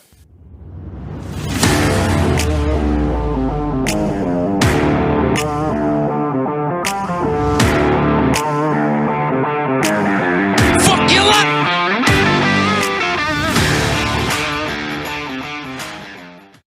Yo, yo, yo. I have been to the fridge. I have seen many moons and Traveled far and wide. traveled many lands. So, Marlon, this is something we've had sat in the fridge for a long ass time. It's sort of been our reserve beer, isn't it? Yeah, because Keith was supposed to bring beer of the week. Oh, square that up, Drive. Don't you Yeah. fucking worry. I'll have that. Fucking useless cunt. Useless piece of shit, are we? But don't worry. Now we're back on the crab. I can't get enough of that Deadliest Catch, Marlon. I mate. fucking love it. That's all I'm doing at the moment is just watching Deadliest Catch. Oh, we're back on the crab. Tonight on Sig Hansen on the Northwestern. Right, anyway, back to, as you can probably tell, we've had about an hour's break. We're pretty bollocks now. Right, what have we got, Marlon? Talk us through it. Right, so we've got a session IPA by Saucery. We haven't had a session IPA for a long time. We went for a long run of having like 10 of them. We haven't had one for a while. It's nice, a nice can. Talks through the can, Yeah, Marlon. it's not printed. No, it is. No, it's not. No, It's a printed can, it's not a label can. Not labelled. Yeah, she's nice. She's black top. She's a black top, Drive. Yeah, not a red top. Yeah. We're not shotgunning them. No, I can see you making the fucking hand actions over there. No, the beer of the week's to be enjoyed. It is to be enjoyed. The ones we shotgun were Instead, we enjoyed just at all. fucking shotgun it. We did shotgun a session IPA in a break. Right. So, talk us through it, Marlon. We got some marketing bullshit on there. Yeah, you got to scream at the mic first. Yeah, no, I know that. I was just making sure there was some before we really got going. Oh, fuck no, there's me. nothing on the can. Is there There's a little bit on the box. There is a bit on the box, right. Yeah. So, without any further ado, Marlon, can you the marketing bullshit? Saucery Session IPA, 3.9%. A pale and fruity IPA, low in alcohol, high in flavour. Hopped with Citra and Equinot. That's a big word. Ekuanot. I don't even know what Equinot is. Where are we? Show me the word. I'll see if I can pronounce it for you, boo. It's Equinot. Innit? Yeah, not gonna lie. I'll with you on that one. Right. So shut the fuck up. You get your level 3 and read it in a minute, right? I've been doing my Biff, Chip and Kippers. Fuck you! Right, anyway, packed full of tropical flavour and citrus aromas, full flavoured with notes of passion fruit, mango, followed by a well-balanced... Is there any grail frit? No grail for it. Right, okay. Slightly better finish on the tongue, making this supernatural session beer to return again. And Slightly better finish. Tomorrow's just wing the box. Fuck you. Slightly, Too nancy. Slightly better. It's not really a. It's not really a. Right, we're gonna get big into up, is it? it? Right, let's go. Oh, she's fruity. Oh, That's on me mic, on me I crotch. can feel it. I can feel it. The main thing to remember, boys, is it is registered with the Vegan Society. This is very important. Fuck your life! Bing bang! I've just spat mine out. Right. Yeah, there's no cow's blood in it. It's not for me. For the big up that it gave itself, it hasn't got. It's not got the fucking flavour to back it up. I won't No. lie. Oh yeah, it's citrusy, it's tropical, it's this, it's that. It'll wank you off and put a finger It's a in your basic bum. bitch IPA. It's not. Look at us now, connoisseurs, nearly 12 months in. It's a little bit of tropical going on there. Trying to see what percent it is. What? 3.9. It's low in alcohol. It did Like say less that. than was it like a Foster's? Yeah, Foster's is is like- 4. Foster's Yeah. 4, yeah. Yeah, it's I mean, it's all right. It's an okay beer. Joe, I quite like that one. It's not. Yeah, it's, I mean, it's it's drinkable, isn't it? It's drinkable. It's very For sure, sessionable. definitely but it's- drinkable. I was expecting more punch for the marketing bullshit. This is why we read the marketing bullshit, because if the bullshit matches up with what it's got, you know, it's 10 out of 10. You know, it's all trousers and no fucking dick.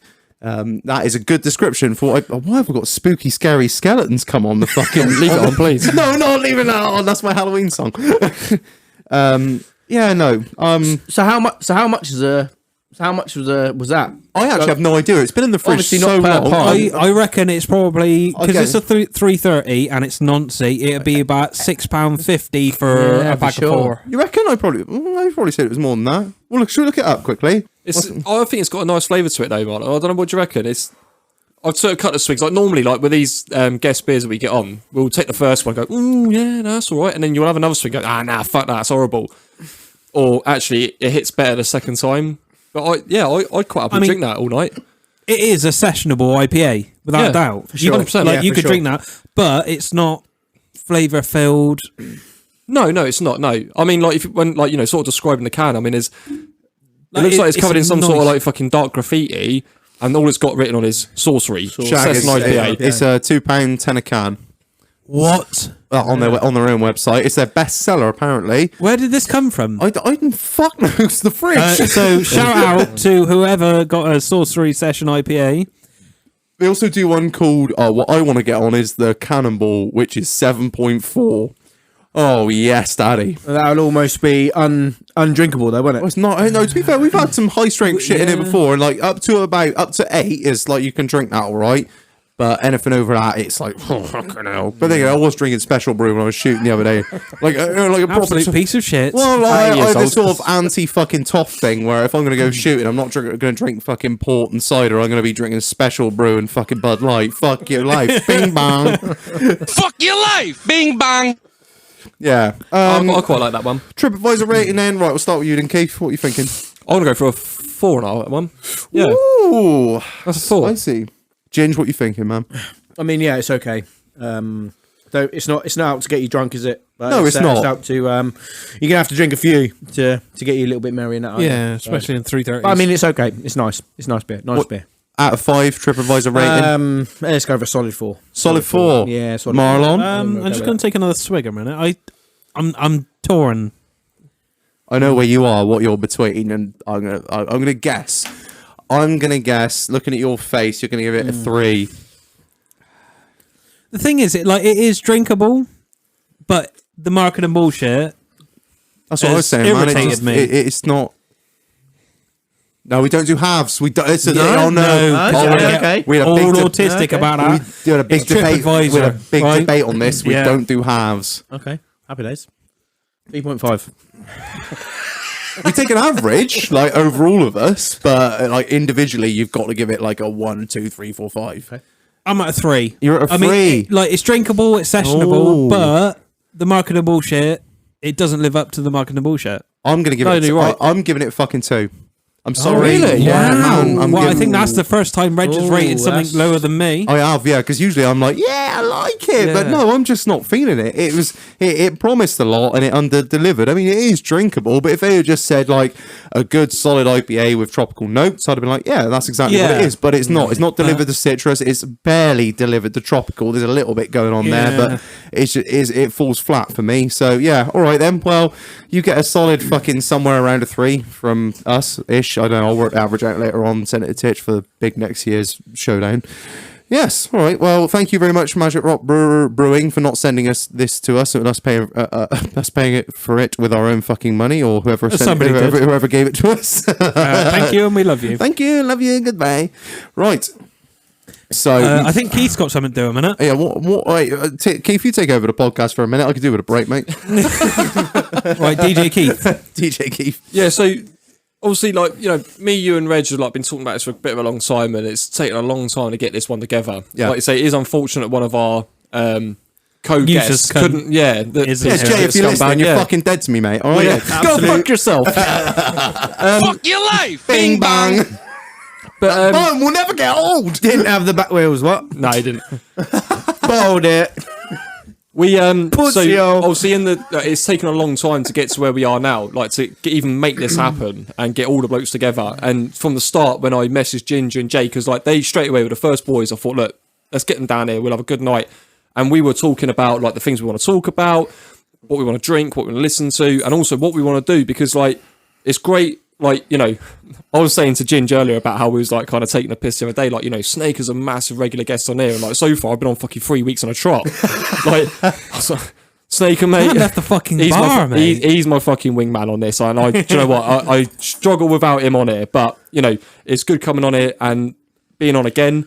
And we thought, you know what? Look, you've had us on before so many times. I brought my guests on to see you guys, and we thought we'll do something for you. So we've got a presentation for you boys, and this is not just, it's for you two and the Doghouse, and this is from me, Ginge, Jay, who couldn't make it, and the rest of the engineer boys. So yeah, appreciate have it. a little look on that. I mean, in the box that it comes in, I'm kind of expecting some sort of vintage VHS porn. Oh, for fuck's sake, how did you Massive guess? square dildo. It's already open, mate. Just fucking plong them up. I'm hoping it's Pamela and Tommy. Let's see what. Fuck me. Oh, Jesus Christ, don't drop the fucking thing. Looks like a God. plaque. Where the fuck did you get this from? That's not what you know, so you know, innit? Ask no questions, tell no lies. I can kind of describe what it is. It's a plaque with the emblem? Yeah, so that's the Royal Engineer crest with our crest. what we call a TRF, which is your tactical recognition flash colours, sat behind it. Obviously with the gold scroll under the bottom saying the Corps Royal Engineers, and then obviously on the back, It got presented to the Doghouse from, that is, Keith and Ginge. yeah, Keith and Ginge, Lance, is it Lance Corporal? Yeah, so we just put up our little personal details on there just for you boys, so you can like mount that somewhere on the bar. And like Mate, we've seen a lot of people come in and they've made like, you know, that Doghouse sign you got there. Oh the yeah, boys have made from you. the fucking the Farmer Boys. Yeah, and like so. Like me and Ginge and Jay were basically having like, you know, sort of like O groups and that over the time, like building up to this and talking about before we came on. You know, there's not so much talking about what we want to talk about, but we turned around and said, like, you know, whenever we went away on a tour, the first thing we did was rob a squadron flag from another regiment, wasn't it? Or they would try and rob our squadron flag. It's always about memorabilia. Now, we knew that when we came on, we wanted to kind of present something to you guys that you can mount in your bar, which is kind of pertinent to us, and it's a gift from us to you. And then it's a focal point. It's a talking point. Yeah, so when people come in there, they absolutely. go, "Fuck me, look at that sign," or "Look at that plaque the boys have bought you," or "Look at that picture." So yeah, that's Thank our you. gift No, to I boys. really That's appreciate that. fucking- Thank you, Keith, Ginge. I really appreciate that. And I'd just like to say, for like Snaker said previously, thank you from us and everyone that listens. I'm sure. Thank you for your service. It means the world to us, and I'm sure it means the world to everyone that listens in our entire country. And thank you for. Are we allowed to put that on the wall? Mate, that's yours. Oh, That's the Doghouse. Yeah. I get a bit touchy about things like that Yeah, because just I like- don't want to hang things that is not deserving, if you know what I mean. No, 'Cause obviously that's fully fitting because I mean, like, if we look back to our days of when we served, like, you go into any squadron bar, corporal's mess, sergeant's mess, it's full of like memorabilia, like plaques from different regiments we've either co-served with or deployed with, and yeah, we'll have stuff in there from like the Rifles Battle Group, like, you know, various different organisations, and they're all their memorabilia we like presented to us, or we present stuff to them, and then when we go back, we respectively hang that up in our messes or like drinking facility, like the squadron bars, like, you know, it was full of different like flags and plaques from people we've been away with and done stuff with. So yeah, it means something, doesn't it? It means more than the fucking wood that it's on. Yeah. It's what it represents. So yeah, I honestly I can't thank you guys enough. No, you're honestly more than welcome. From where we started nearly a year ago, fucking around in here, to have something gifted to us from the Royal Engineers to hang up, it's I'm sure everyone's going to be like, whoa, I mean, they're emotional probably more to come as well. little cunts on there, but no, it means a huge amount because Yeah. I know what's behind. You those should probably colours. cry now. Yeah. You should definitely cry Now's now. the time to cry, You should Red. definitely cry. The One thing of you is, though, should like, I definitely cry. mean, you boys know, like, I mean, I've been on a couple of times now, and like, you know, I thought I'd take this opportunity as well to like say, obviously, especially to someone like, you know, like Snaker as well. Like, there's been various times when like Snaker and yourselves have, and like even the listeners that listen in, I know they can't say it like over the mic because they're not here, but they show and like appreciate, like, say what we've done. But the thing is, what we appreciate having guys like yourselves supporting who we are and what we do massively. Like, you know, we go for all our training and do what we do to serve our country and the people that live within it. But we couldn't do our job without having the support from people that appreciate us for who we are. You know, and like, we're very humbled by, you know, we don't really, like, you know, like going to the States or Canada, like, I mean, I couldn't travel across the country and go into a burger joint and put my hand in my pocket because they're like, oh my God, you're in the military? No, don't, you're not paying for nothing. We'll square you up. Like, so when you come back to the UK, you don't really hear too much of that. Like, No. I mean, fuck me, you go to London, you get fucking stabbed. You know what I mean? Like, that's how it is. Like, it's a place where you can't even travel in kit. But, you know, when you come to places like this, and it's really weird for people like me, and I mean, Ginge can probably vouch for me on this and second it, that, you know, when you get people saying, oh, we really appreciate who you are and what you've done for our country, I'm lost for words. I don't know what to say in response to that because we don't normally get it. It's Do you know a what I mean? fucking honour to have you in here. It means the world to us because it's But not for every us, day it's an honour to be able to do our job, knowing that there's genuine people within our country that support the armed forces, thing is, and we love doing our job for people like that. Do you know what I mean? It makes us feel good. So yeah, and it's the least we can do, mate. Like you won't see it on the news and stuff, but the majority of the country is out there backing what you boys have done and the time and the sacrifices that you've made for this country and its interests. And we can't thank you enough. And that means the world to us. Really does. So thank you so means the world much, to me and guys. Ginge being able to come on here and like talk the shit we talk. And, we're just a fucking platform, boys. You guys have got the stories, and it's fantastic to have you on air. So anyway, with that sort of shit in mind, I want to sort of roll it back a bit to basic training, which is what a lot of people's interest is in. And also, like I said previously, my cousin is just about to go through basic, so he's he's going through armored infantry. Shout out, you know who you are, boo. Talk me through basic, because we all hear the stories of the beastings and your what are they what is it in America that you see in all the films, who's like the bloke with the wide brim hat? Who's like, drill sergeant. Sir, no, sir. yeah, that's it. So talk us through a little bit about basic. What was it like when you rock up at a recruitment office, I assume, and they're like, yeah, you can travel the world, you can see it all, we'll find a place for you. And then what's it like when you Do we rock have up? recruitment officers? Yeah, so You usually attach for every council estate, mate. I think we start. I think pretty much, yeah. So Fuck your life. Bing bang. If they shut down a factory, they put in a fucking recruitment office.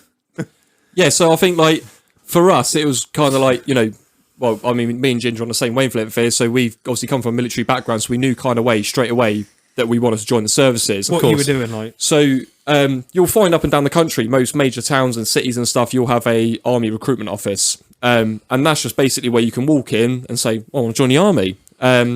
From there, they'll be like, "Okay, so are you over the age of 18? If you're not, you need like a parent or a guardian to come and sign on your behalf." So you can join if you're below it, like I'm assuming. Well, yeah, like I mean, I think, is it 16, what's the age? 17? What's a Harrogate? That's 15, 16, isn't it? So it was so I know they were doing junior entry, weren't they? That's right, yeah. And that was I think that was, you see that to be 17.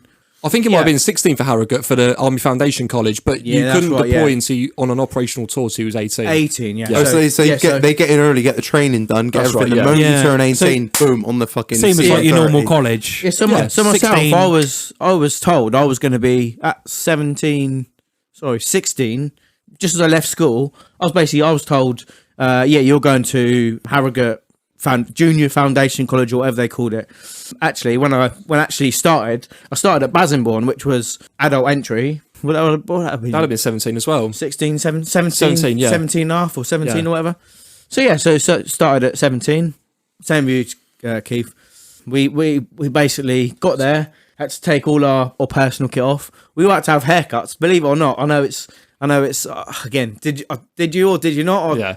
It's the army thing, isn't it? Yeah, so we all had. It sounds like a stereotype, Excuse but me. you all would have been boned Yeah. off. We did all have haircuts, yeah, and it It's was because you're all the same fucking level and you're It all used to be pieces like of shit. day one with basically, that's it. Yeah. And You're all why scum. should you not? Yeah, why should you not be like that? Did you because you're- you'd rock up to the main gate and they'd take you into the camp, and like the first day you'd like be, I mean, well, those that kind of like present themselves well, you tip up in a suit, didn't you, on your first Yeah, day of that's it, basic yeah. training, and then you'd go into like a room, you get stripped off down to your pants, and they would like measure you up for your uniform, Yeah. and then you go straight down to med centre, you get like fucking jabbed twice in one arm, in the other arm, earmuffs on, into the fucking coffin, do your hearing test, get your bloods Yeah, that's the taken, one. all that sort of shit.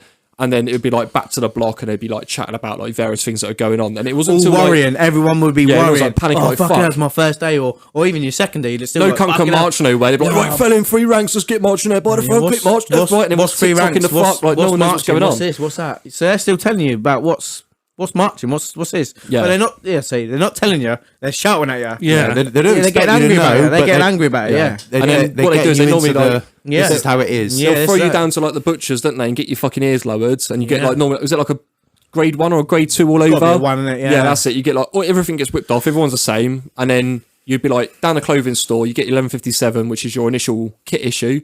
So it'd be like 2 black grips on a fucking desk, and you literally run down this line like a sausage factory and throw in this fucking clothing in like as Throw quick that as on you your can. head, there's your barrier. That's what That's you're gonna have it. for the rest of your life. Yeah, that's it. Get on. And then Yeah. like you'd make a Boots. massive mad dash to the block, and then you kind of go in and you'd have like your full screws or your DS, like they'd go through all your basic administration. So how to iron your clothes, how to polish your boots, how to have a shower. Like I remember, do you remember like being in the fucking in the How ablution to block? brush your teeth. That's how to it. fucking that's peel the your, one, yeah. peel your How to knob back. How to shave. You'd have like you'd have a obviously full that was- screw there, and he'd be like in the shower, going like start bollock naked, and you'd all be Yeah. stood there, one knee, notepad and pen, and be like, right, this is how you fucking shower, wash your hair, work your way, top to bottom, get your foreskin back if you've got one, like obviously full due spec, mate, no problem there. Hear me now, hear me now. And yeah, he'd be like winging out his fucking ringer and all the rest of it, showing you how to brush your teeth, how to have a shave, and they go through absolutely everything. The thing is, because not being horrible, but there's obviously there's going to be a few boys there that Oh, don't, mate, know, yeah, don't know there how to was- fucking do that. You think from all the different Backgrounds different in life, areas the and walks of backgrounds, life. the walks of life. Yeah, everyone's come. From where I live now, there's people there that I'm sure that They've don't know not- how to wash and, Yeah. and shave, and So I'm it's- fucking yeah, sure like, that it's- do that button. Yeah, fucking Fuck your life. Bing bang. They dirty cunts. Yeah, mind. I'm sure of it. Yeah, like you think, So you think about it there. I'm not meaning to be rude, but there are certain people that are going to be enlisted in the army that have come from really fucking poor backgrounds with a lack of parental guidance, who have not been taught how to fucking shower, and like the army will become your parents mum. and your Your mum, mum, your your mum and dad, dad. your guidance, and if you haven't been taught that, the army will fucking teach you. And that's how I've always been told it and interpreted it, and that's why they take you take it back. down It's all the called way basic down, training yeah. because they take it back to fucking basics. So the forces, so the army is basically nurturing you. Everyone says, "Oh yeah, cutting you down and then bringing you back up," but they're literally teaching you how to life, teaching Yeah. you how to wash, shave, do this, do that, and then obviously polish your boots.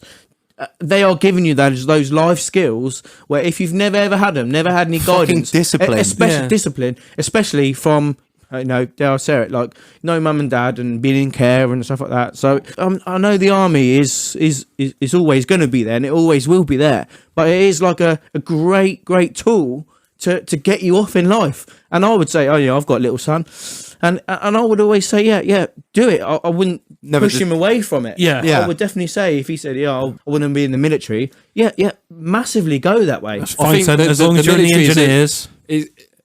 It gives people good life skills. Like, sure. I mean, I think my missus will fucking massively argue against this, like with how I kind of behave in Yeah, life because now. you are a pain in the fucking ass. But like, it's not a bad trait to have. Like, she goes off on that. Like, I mean, she's from the southwest. She's very laid back, very relaxed. You know. Jag.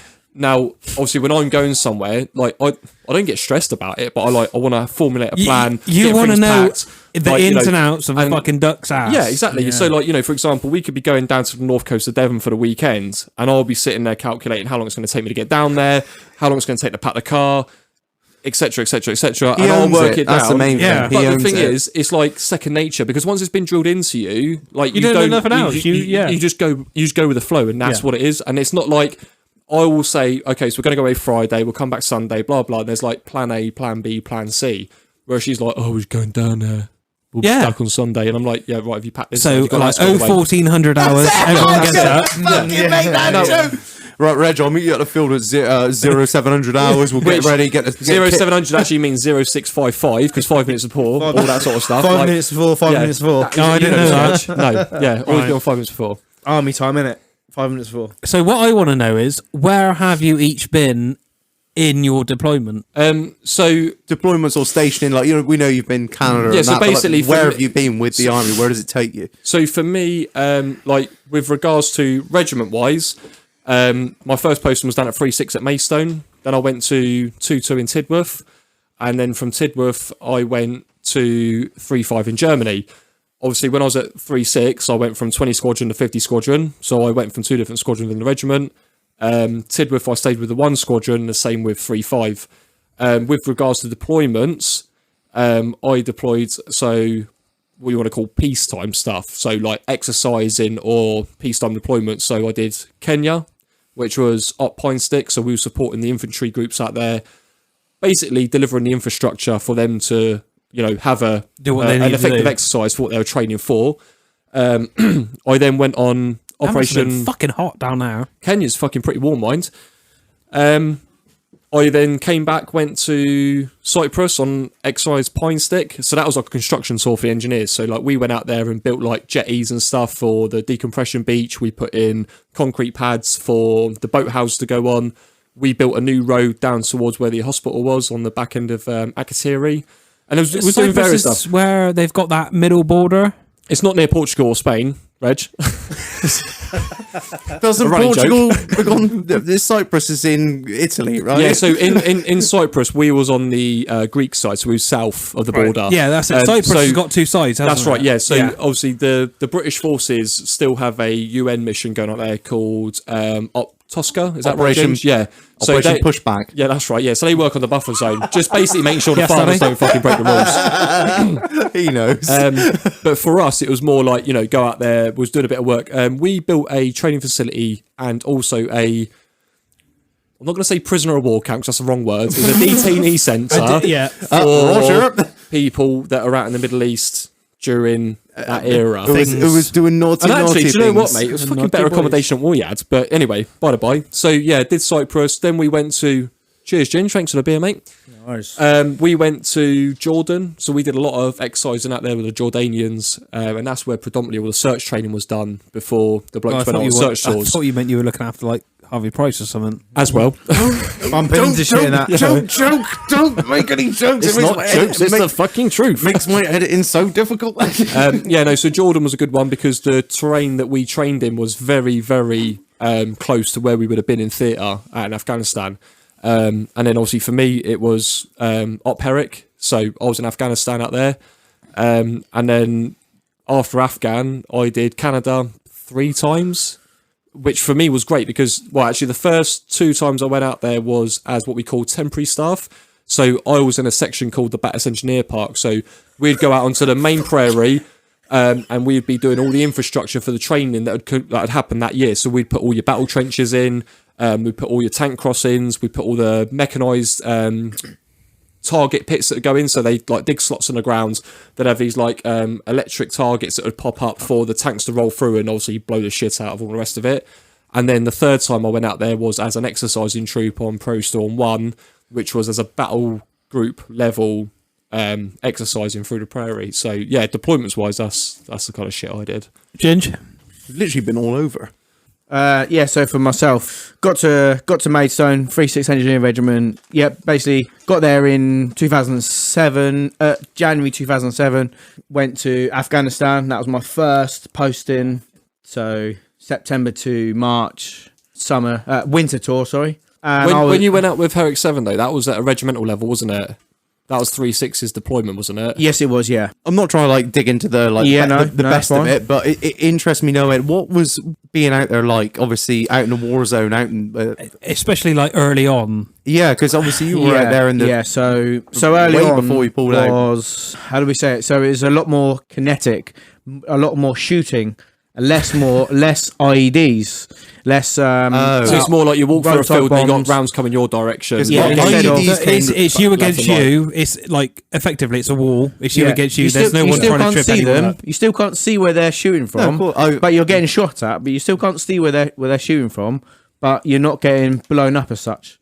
However, we still had Sean obviously blown up in a dumper truck, basically, or like a self-loading dumper truck. It's basically a 6-wheel tipper with a high ab on the back. But it so to was speak. literally that as well. So his up armor was sandbags. Sandbags under his seat, and then there was a Gurkha guy next to him. So the Gurkha survived. Obviously, Sean died, and that was obviously early on.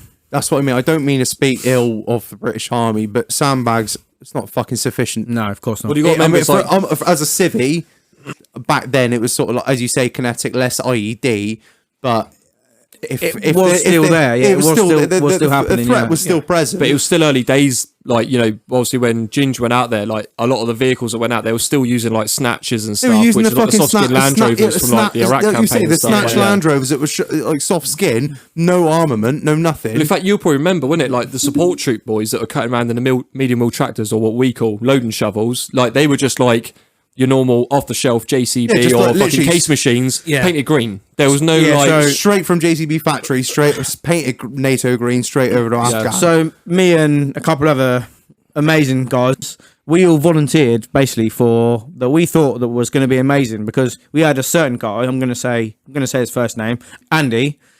We all looked up to him basically, and we would follow him to the end of the earth, basically. Yeah. And, Cannon back. well, we did. Well, we He did. was definitely one of them So blokes, wasn't he? we all wanted to be with around him and with him. So we basically followed him to. He said, "Look, there's only going to be a few of us." We were driving around in Snatch Land Rovers, which were lightly armoured. We were better off than the guys on the ground. And I say the guys on the ground, they were ones in the FOBs, forward operating bases, and the patrol bases. And they were the ones that were doing the fighting and getting attacked every single day, and I literally every single day. You got to remember, like you say, you're fighting in their backyard. They know every fucking nook and cranny. You've literally not going to do you down, but you guys have just jumped off a C-130 or something. Pretty much, yeah. And you've been landed in an alien zone, and they're like, right, go over there and do that. Whereas matey over there knows exactly. He's been there 20, 30 years. Well, that's it. Every ditch. If you imagine Every being mountain. in your house, Yeah. and then you getting attacked by whoever, you're in your backyard. You know your land. You know your area. Exactly. You know your little rat runs and stuff. So you're gonna fight them all over the place, aren't you? With no remorse, and that's exactly what they did for us. You don't know which way this drainage ditch leads. However, matey over there, he does. Yeah, for sure. Yeah, I can't imagine how fucking difficult and So Herrick 7 was our second. Herrick 6 built Camp Bastion. Did they? Herrick 5 and Herrick 6 built Camp Bastion. that was a main British That base. was the am I right main in British saying? base Yeah, out in Camp Bastion, out in Afghanistan, Helmand Province at the time. So we basically went there as basically it was really like a skeleton, not quite skeleton, but nearly bare to the bones. bare to the bones. Yeah. And Get electricity, we still get went off. water, get it off the ground so we can put boys on the ground. Yeah, that's the one. Yeah, we basically did our best, and that was it. Yeah, do your best. Yeah, crack on. So you literally turn up there, there's fuck all there, hold back the enemy, and build us somewhere to live, please. Yeah, and then we went to Lashkargah, which was a main city in Helmand Province. Again, we drove our vehicles down there, picked up from the last 6 months. At the time you went out, sorry to interrupt, but at the time you went out there, were you on Hearts and Minds, or was this before that? No, we were full warfare, again what they called it, full spectrum warfare. Yeah. Which again, when you first turn up, you're a bit like, oh fucking hell, yeah, full spectrum warfare. We're not just hearts. We're not peacekeeping. Yeah, we're yeah. still out there pushing back. Yeah, sorry for my ignorance, but obviously I don't know as a civilian. Yeah, so we were driving around the streets, of Lashkargah, and we had mini flares, so mini flare guns, like mini flare like pens, and our first port of call was them basically firing a mini flare into people, basically getting them out of the way. Disperse. We'd be driving down a main road, and there'd be people in there, so we'd be like, "Hey, everyone get out of the way, firing mini flares." And the next port of call was live rounds into their engine blocks, into the vehicles. Oh right, to get them. And that was it. And then you go say then later on in 2010, like Herrick 12 was we wanting the civvies, wanting the people to come in our area, because if they're around, then we were fine. We were good. Yeah. Hence, tactics change. Yeah. We were only getting shot everything at. We develops. wanted everyone away, and then later on we wanted everyone around us, Because you'd know as well, because- especially if you went into a village and there was not a lot of people there, it was almost like the locals then got tipped off that there were certain devices or stuff that was happening in that Yeah. local area that wasn't quite right, and the atmospherics changed completely to what's going on. Like Ginge will say there, fucking Lashkargah is a thriving fucking city, and I had it on Herrick 18, so that was the last what we call fighting tour, if you want to call it that, before it went to just like bods on the ground in the advisor mentor role for the Afghan National Forces. And if you ever went out on a job and you're thinking, fuck, there's like no one here, straight away the old Something fucking spider fishy. senses go, and you're thinking, right, what would they call it, Ginge? Is the presence of the abnormal. I can't remember the fucking saying now. presence of the abnormal and the Basically, stuff ain't right. It literally is your spidey senses. So tingling. you will feel it. You will the feel it in presence your, of the in your back. abnormal and the absence of normality. Absence Yeah, of that's the, it, yeah, that is it. Along them lines, yeah. But you think, fucking hell, something's not right here. But like when you go into a village or like a local town, there's loads of people there. You think, well, there's nothing going on here. You get those warm fuzzies, like Because 9 times out of really 10 going to happen here. We're either going to get shot at, and then people are obviously going to dart around. Because the local nationals will know if something's about to kick off, they'll fuck off. They'll disappear. and you think, shit, something's about to happen here. Because they don't want to hit what they call and what we call an own goal. They don't want to hit a civvy. No, of course. Because then it will It's their own impact people. on them. Yeah, It'll because impact then on them their own because- people will turn against Exactly. them. So if Yeah. we hit a civvy, it's a massive thing for us. Yeah. It's then you turn so, the whole so because bad. you've killed fucking mate. He owns a shop. Yeah, son. and then him and his family will They're going to turn wanna, against. Yeah, they'll turn Exactly that. they'll turn for against sure, you for sure. I mean, I don't. Obviously, my experience of war is stuff I've been told and shit I've seen in films. So I can't speak to too much. I don't mean to be insensitive, but I've watched certain films. Like obviously, when you see these boys, they roll into a town. And it all goes quiet, and everyone disappears, and everyone's on fucking 360 vision, and they know something's up. Is that actually what it's like? 100% sure. Yeah. Is it 100%, actually? Is that is? yeah, It's for like sure. You know straight away shit's going to fucking go down. you know here. it should be a hustling, bustling market street, and everyone's fucking gone. And pretty much we go, yeah, right, boys, something's going on here. Something's Something's up here. going up. Yeah, this is not right. Ears up, ears and eyes up. 5s and 20s, fucking Yeah. looking at what's going on. But then Yes. saying like what Ginge said there, like his first tour was quite a long time before I went out, and it's almost like you want people to get out of the way, like you want to fucking roll through a town or village and not have no one there, and then all of a sudden you want to have these people coming back. But then what I experienced on my tours, for example, like when I left like one of the smaller PBs, which was kind of like What's a PB? it's a patrol base, Right. which was like located between Lashkar and the Roy Junction, which was like going out towards like Oulet and Sangin. Yeah. You would like drive out, and all of a sudden there's like all these people like cutting you up and like overtaking you. Like normally you go on a convoy. So for people who don't know, convoy drills is 5, 10, 15 vehicles, whatever, in a packet. And a convoy lights on a snatch Land Rover, like You know, I know you the send ones. on down the roads, but like we noticed that we didn't want people around us, especially in vehicles, because they started getting to the point where they were getting what we called pillow charges, and they would have them in the back of their vehicle, so they'd like overtake you, And they blast They'd it go in backwards. front of you. Some cunt would be in the back with a fucking bed sheet on, roll it out in front of you, and the next What thing, the bang, you've hit it, boom, you going up.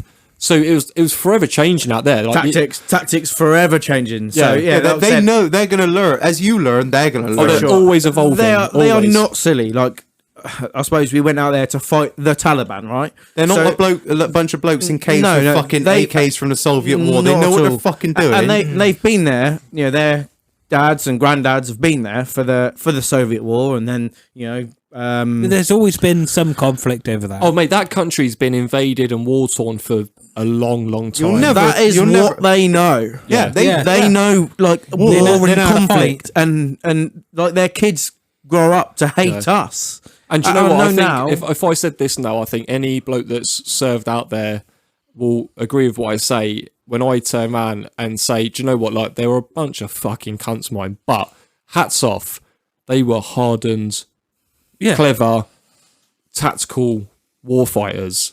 They are not fucking. You should never underestimate them. they're You know not what I mean? conscripts. No, they do it. They do it for the love of their country Yeah. as well, and who they are, and like what they are all about. Like and what they. I don't agree with what they believe in, but It's what they believe in. what I Like, we remember is, believe in like, what we believe in. You know, when you get these people and they turn around and say, "Oh, you fucking hell, look, I'll fight him. He's only about fucking 2 stone wet through." But actually, you could be 20 stone, built like a brick shithouse. But if he's got skin in the game, he's going to be a fucking hard guy to fucking take down because That's he's his got it's he's his got land. the drive and the passion. That's his behind village it. that he's and that's protecting. what we was up against. We was up against guys that were passionate about the cause that they were fighting for.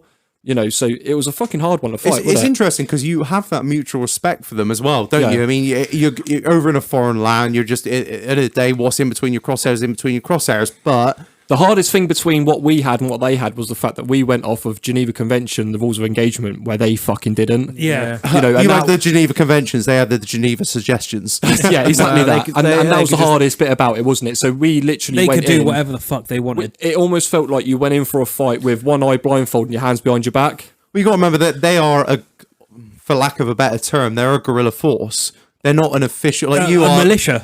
Yeah, they are a militia, so they do not have to really. There's no one to try. Got no there's rules. there's no one who's at the head of the Taliban military that you can drag to the Hague and say, "Look, you're being tried for war crimes," because they're not a official military fighting force. But whereas they are now, but yeah. So I'm gonna have to. So on this Geneva Convention malarkey, obviously we have to follow it, Yeah, and of we course. do follow it. However, so I'm going to call this guy. What I'm worse. I'm going to call this guy Barry. So this guy in this section and this patrol base kept getting attacked from the same position. Days and days and days, kept getting attacked from the same position. So weeks after weeks and months after months go. Right, so they all come together and go, right, well, we keep getting attacked from this same position. We're gonna fucking get. Yeah, we're gonna get So, him, right. by the Geneva Convention, can he not retaliate? Yeah. Oh yeah.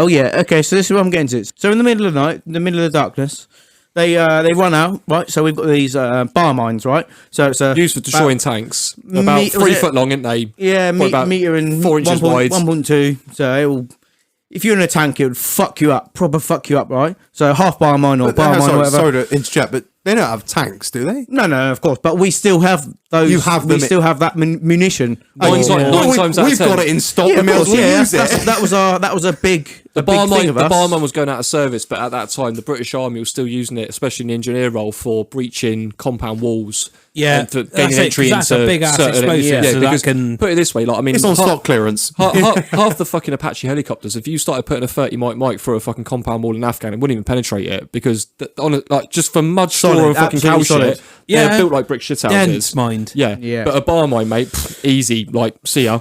So Not a good for half him. bar mine, Carry on. basically, a half bar mine was our like minimum force, if we call it that. So that's what we would use to gain entry. Yeah. Say I've done the fingers here. Gain entry into said building or compound or whatever. And these buildings could be, half meter thick or meter thick even.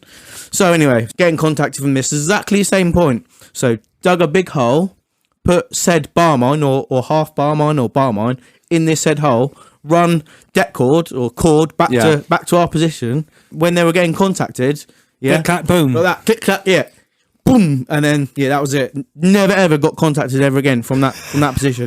So I'm going to call that guy Barry. Yeah, I know you're on about now as well. exactly. Yeah. So, I want to go on to like a little bit of the funny side. Fuck yeah. Pranks. Oh mate, don't even Who fucking like start. the pranks you pulled on each other? Like I've read some shit. You've told me some shit. I mean, you could be here all night, mate, talking about stuff. I mean, like the army in general. I mean, in fact, you know what? I'll speak across the whole forces, like choice service. So we're talking army, navy, fucking air force here. But life is one big prank. Like you are forever trying to fucking skiff the next man over. Like, I mean, Ginge, go on, mate. You know the fucking crack here. Go on. Right, so for instance, I was again with a fairly high up corporal at the time. Call him Dave. So my next door Dave. neighbour, good Dave. So so again, 2 other guys. I was away for the full weekend. So Friday I had Friday off, Saturday, Sunday, and I was back on Monday. So they basically went to the stores, right, and said, look, can I get Ginger's key? Room key. Oh yeah, we just want to go in there and give him some stuff. Oh yeah, and by the way, can we get 3 rolls of tape and say 4 rolls of string? And he was obviously this guy was like, yeah, that's fine. Yeah, I can't no see worries. any issue with that. None Standard of that. small again, money, so pick a I'd, shit, yeah. so I'd lent my TV to this Dave, right? Give my TV to him. So this is the first time I met my missus at the time, my ex-wife, then. Okay, so got back, and I literally had to push my door open. Like I struggled to push my door in, right? So anyway, finally getting into my door, and it was like walking into a spider web of my own clothes. So I walked in, it was like string, tape, like my own. This is my own room that I'd locked. Right, I had to unlock my That's safe. That's my special Yeah, place. that's it. Yeah, this is my And this some is my cunts place. just, can I have the key to his place? Yeah, of course you can. Destroyed my place. So for probably for the next month, I was finding Like tape and string. tape, everywhere. string. Do you know we do like so all our up in our HQ, all our stuff was like basically like not fluorides only, but like restricted stuff, like Yeah. paperwork and that. So that was all like collected in a bag. And then all that was like pushed into my like PlayStation and into my TV and into my like washing kit and stuff like that. So I literally walked in and was like, I obviously had my brand new missus at the time. Yeah. So this is this is Mason, this is the engineer camp. Yeah. Block. Yeah, welcome. Yeah, this is a block and that. Yeah. So I was like, so fuck knows what we're going to do tonight then. Clean the fucking room Oh, I'm up. going to fucking clean my room up for one. Yeah, I don't know if you want to fucking stand out there, love. And I'm just going to, you know what I mean? Just fucking cry into my own fucking tears. Like, you know what I mean? It's never ending. I mean, the same when we was in fucking Afghan. Like, I mean, we used to run some like absolutely grueling shifts on tour. Like, I mean, when you was working out there, you could be working fucking 36 hours solid before you even got a break. It all depended on what was going on. And I remember... Is that no sleep? No sleep? No. I mean, like, there was... Well, I can't speak on behalf of the blokes that were on tour with me. They were at a different patrol base, but I know some of the guys, when Folad got hit by that VBIED, which is a vehicle-borne explosive device, they were working round the clock for almost like a day and a half, 2 days to, like, secure that premises from the enemy so that the blokes inside were safe. Now, it kind of gives you an idea of how we used to work and shit we used to do. And I remember, I can't remember his last name. I would call him Sammy, for example.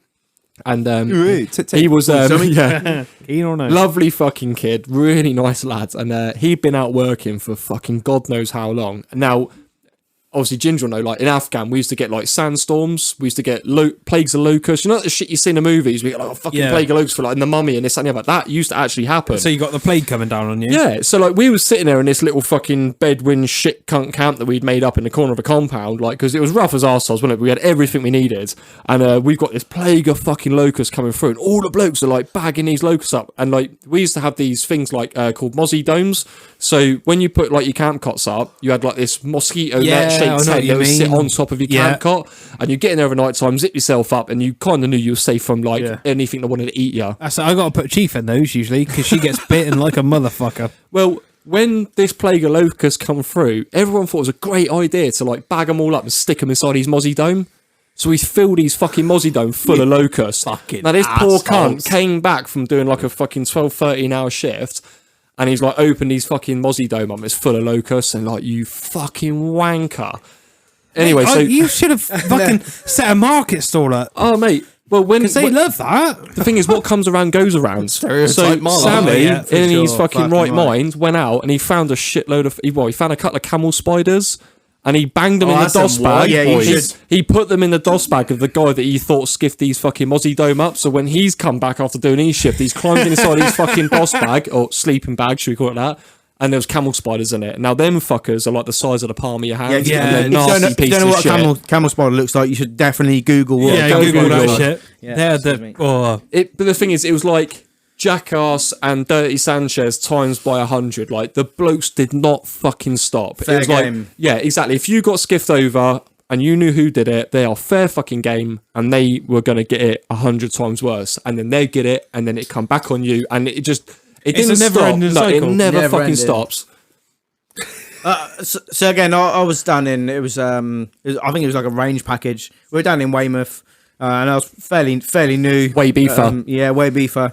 I was fairly new. My clothes, my kit, basically fucked over. So I had them tied up, knotted in each arms, and then talcum powder put in down each side, pissed all over. I was just because I was a sprog.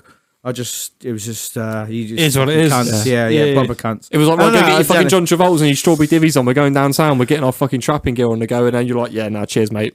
I'm fucked. Yeah, thanks for that. Kit's been skiffed. Yeah. I wanted to get onto a little bit more about leaving the army. You've spoken about why you've left, Ginge.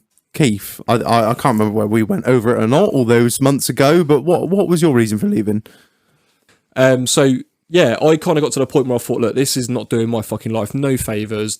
I should have probably left this a long time ago and gone down different routes or did different things. But yeah, not only that, there's so many different contributing factors, and also the army started to change as well massively. So like Ginger will agree with me on this one. So, you know, when I went in, for example, I tipped up to my first regiment, and what should we call him? Corporal C, yeah? So before I got to my first unit, I got kind of warned off on this bloke, right? Now, he's a bit of a fucking character, larger than life. So when I first tipped up, he was kind of like, oh, who the fuck are you then? And I explained who I was, and he goes, oh, I'm fucking Corporal C, you can call me Corporal. So we basically, like, we had this thing where you come up as a fucking new entry bloke, you're a bit of a sprog, but you had to play the game, you had to kind of, like, prove who you was, and prove yourself to the blokes before you got on sort of first name terms, all the rest of it. Yeah. Bit like your engineering, all the rest of it. Yeah. But that changed. You started to lose that. Now I remember being based in Germany, and like my troop commander come up to me, and, like this is when I was an NCO at the time, like a non-commissioned officer as a lance corporal, and he was like, "Oh, Corporal Cray, can you do me a massive favour? Can you go down to the guard room? We got a new guy coming straight out of training. I want you to meet and greet him, show him around camp, you know, make him feel welcome." And I thought, "Fuck off, mate! Like, I never got this when I tipped up. Like you had to like paint your fucking bedroom, rehang the fucking wardrobe, do you know what I mean? All the rest of it." And it got a little bit cotton wool and a bit fucking PC and a bit, that's it. and I Too thought, BC. this is not the British Army, like, you know. And a lot of people say, "Oh, how did you fucking deal with like living in that environment where people are shouting and screaming at you?" And like you thought to yourself at the beginning, "Yeah, no, how did I do that?" But actually, there's a massive reason behind it. Now, when you've got someone shouting and screaming at you, like if I said, "Marlon, get that fucking ammo crate now and run over there now and drop it off to them boys," I don't want you sitting there saying to me, "But why?" or "When?" or "How?" Do it. You just literally get up and fucking run, because it's also having that level of respect for the bloke you're working for, but having trust in him as well. And when these people are kind of coming through training now, it just demonstrates to me that there's no level of respect or, you know, trust or anything within them guys. Get on and do it. I don't care about your fucking feelings. I don't care about what you've been through. You're all the fucking same pieces of shit to me. Go get it done. You're shouting at me because of there's a sense of urgency there. I need to go and move that. The thing is, as like a section commander, for example, I've already done that risk assessment for you. I know when it's safe to go and do that. I know that you should be doing it right now. Yeah. And what scared me the most was the fact that if we ever had another, well, let's call it like an Afghan campaign or an Iraq campaign where we was out on the front line in a real-time fighting scenario. Like it. If you've got someone triggered, they're shouting nasty things at me. you can't. That it will not work. No. That's just not how it works. So, you know, with that in mind, coupled with how my personal life kind of went in the background behind closed doors, I thought, you know what, I think it's time to call it a day. So, yeah, that's ultimately how I end up leaving after 11 years of service. And what was, you obviously spoke about what the difference was between you when you started and when you left, and it sort of helped to make your decision as to why you left. But coming out into what you guys would call Civvy Street, how did you cope with that? Like yourself and Ginge as well. Like what was it like? Obviously leaving the army and, you know, coming back to being a civilian. So when I left, again, I left for my own reasons, and one of them was basically I didn't enjoy military life anymore. When you came to leave and you like packed it all in, was the transition difficult? Fuck yeah, it was. I can imagine going from. Did you have the support that you needed when you left? Did you need any sort of, you know, I'm not trying to bring every podcast back to mental health, but I know it is a hugely important thing within your industry, as it is with a lot of other industries that we've sat here and spoken with. I'm going to say two words: is fuck yeah. So I left on a new job. I had the job. I went to live back to my parents. I had to live back to my parents. I bet that was a bit of a hit to your masculinity in a way. I'd imagine. Yeah, so I've done it, and you've been out living on your own, living your best life, and you move back in with your parents. And you think, have I taken a step back here in life?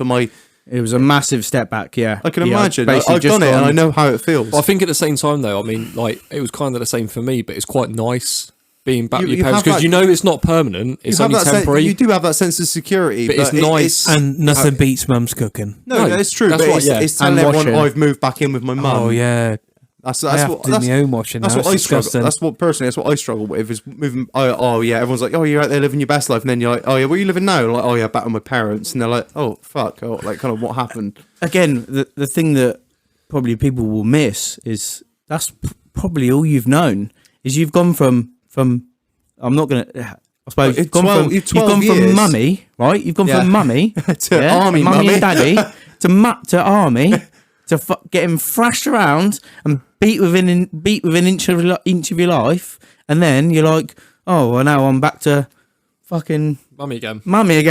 Yeah, isn't it? I mean, it sounds like fucking. It's a strange cycle. It sounds like that. Yeah. So really, your friends, you've never really finished your friends. You've just started where you finished. Yeah. So they know you from when you started again. Like you come back for weekends and you go, oh, fucking you all get pissed up and everyone gets minging. So yeah, so it's a hard pill to swallow going back home to your family. Fucking but at right, the same yeah. time, like, I mean, it was the same for me when I left the military.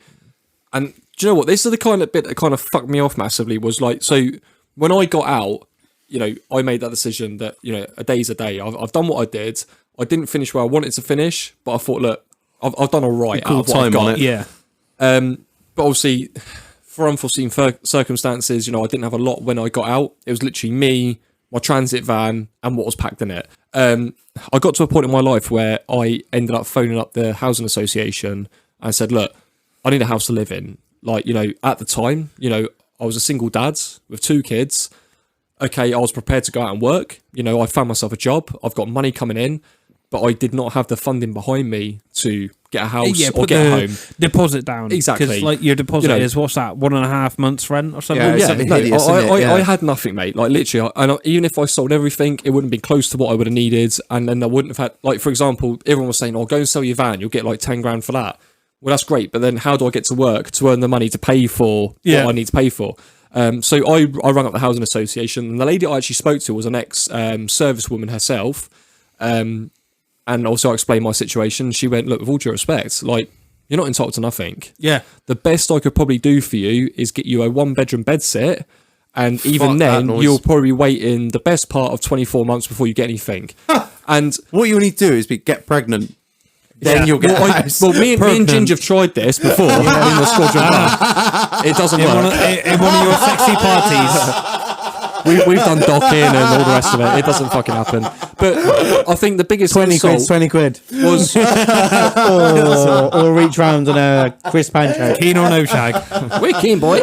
But the Fuck thing it. is, though, like I'm on all seriousness, is that when you're sat there having a phone call with a woman and you're a 30-year-old male with 2 kids, just served your queen and country Yeah. for 11 years, and you're now making that phone call to say, look, I've got nothing in my life. I've hit rock bottom. I need a house to live in. And they're telling you you're not entitled to nothing, but you've got the BBC in front of you broadcasting how you've got illegal immigrants coming across the channel, getting put up in old military accommodation Yeah. and burning the fucking places down because they're not happy Go on, with the Keith. quality of the living accommodation they're getting given. And you think, fuck off. I Stop being a spent fucking- months and months and months in them said camps on pre-deployment training packages, and I thought it was more than sufficient.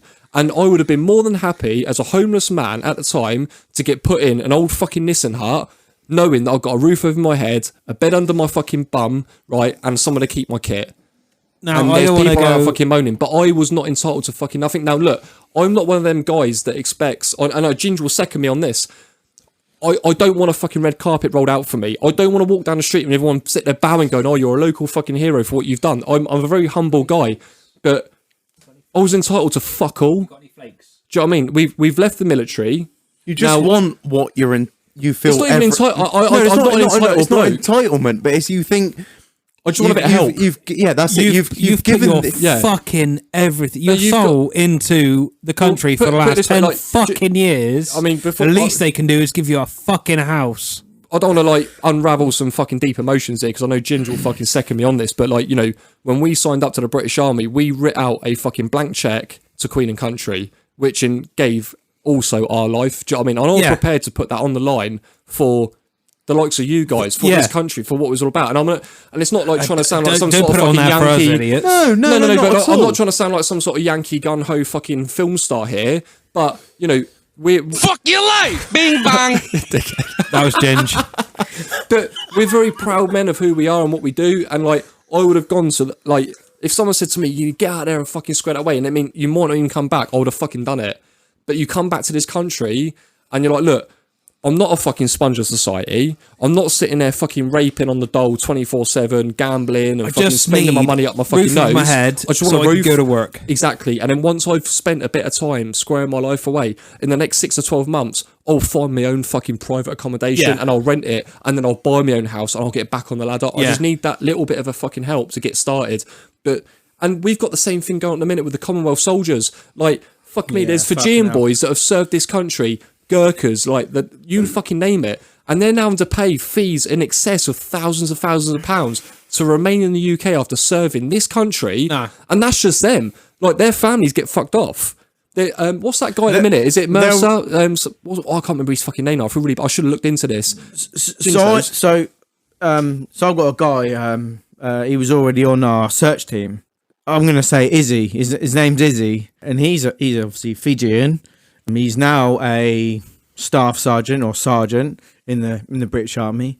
He's gonna have to fight for his nationality. It's fucking wrong. That's fucking ridiculous. He's going to do 22 or 24 years, and maybe even more if he commissions. He could do up to 30 or 30 years plus. You know, this is where like the UK and then at that comes time, in. and then at that time, you know, him and his wife could go, you're not national. Off You're you not fuck. a British national. Back to wherever but you came he's done from. more than For this most country? than most people. The 99% of the people No, that he's fucking done more live than there.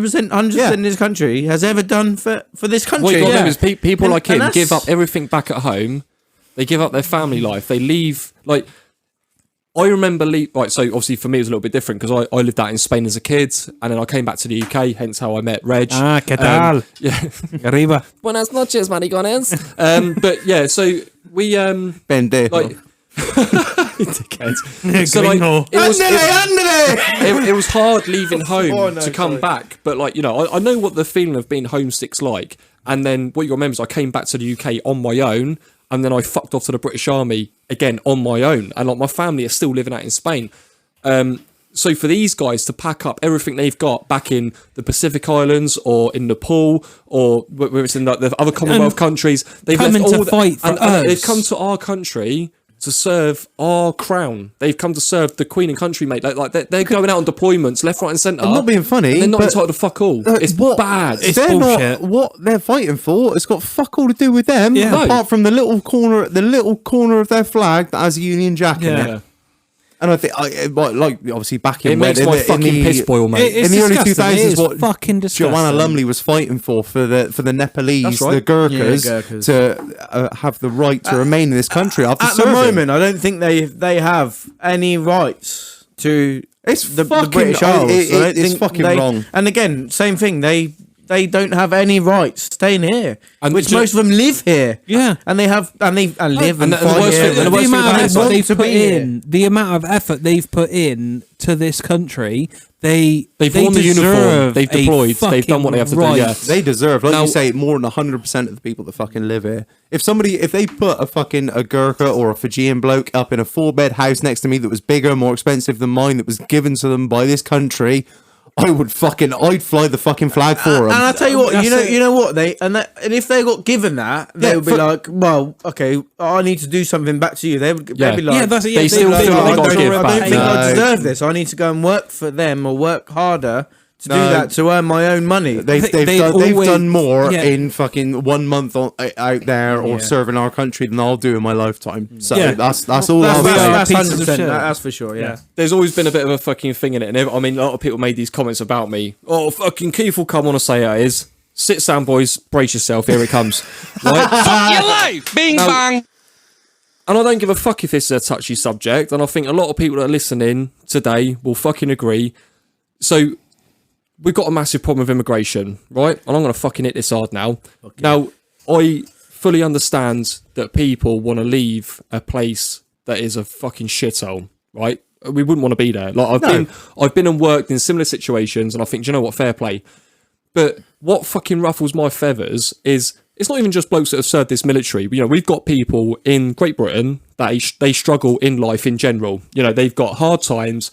They cannot, for whatever reason, get to work, earn the money, pay for where they live, all the rest of it, yeah? Now, we've got people crossing the channel daily, and we're talking not just 10s or 20s, we're talking hundreds, sometimes maybe even thousands of people coming across the fucking channel. Now, granted, they're leaving what they call a war-torn country, right? And they don't want to be there. However, They're going through how many countries in Europe to get to the UK? Why is that? Because fucking England hands it on a fucking plate. They right? know we're a They sausage. fucking hand it out to them. Isn't it Jordan and Saudi that offer a safe location for each and every one of these Yep. said? Yep. Said, But the thing they is, have right- they have a safe location, and it's Sharia or whatever. You're you're absolutely- You've got to live by- what they want. Yeah. It is exactly what they're after.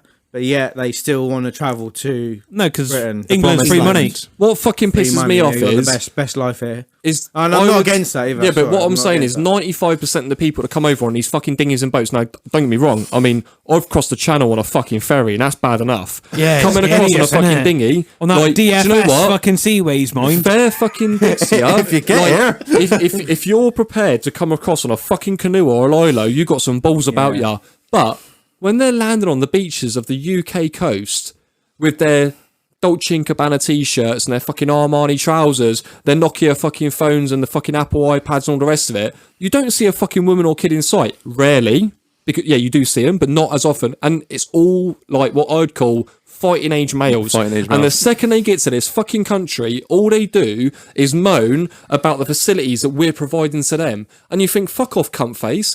You're getting provided a facility. I got provided fuck all. Right? I wasn't entitled to shit.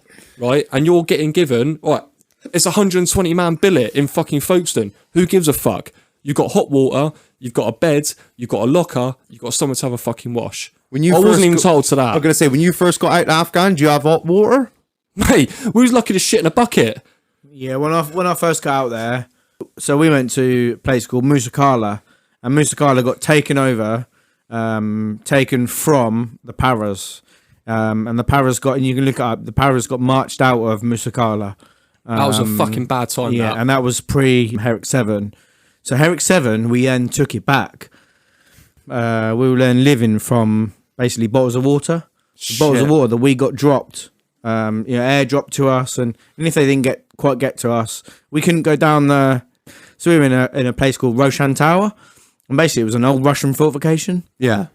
So if we went down the hill, off the path, it was like mines, and like they called like butterfly mines.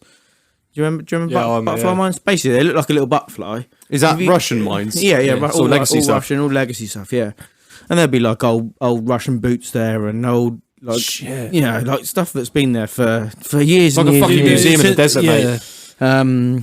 Hey, and we were What's paying that, like, that would have been Cold War era, or Oh, it was the 80s when it's late 70s, early 80s. when wasn't it? the Soviet basically was it like 80s, wasn't it? 80s, US, wasn't it? when the Soviets when the Soviets invaded Afghan, tried to invade Afghan, yeah, tried to Well, take they Afghan, invaded it. They didn't take it. No, not at all. 10 years they were over there. So, they're very trying. yeah. So we were on this little hill or ridge or whatever you want to call it, and basically we got attacked every now and then. We had the armaments. We had a 50 cal, and we had like GPMGs and stuff like that, and claymores, round us. Yeah. So the day basically that we left on whatever day, as we left Afghanistan, basically the place got overrun. So I say nearly overrun with Taliban, and they were doing clacking off the claymores and stuff. Fuck. Because literally they got so close.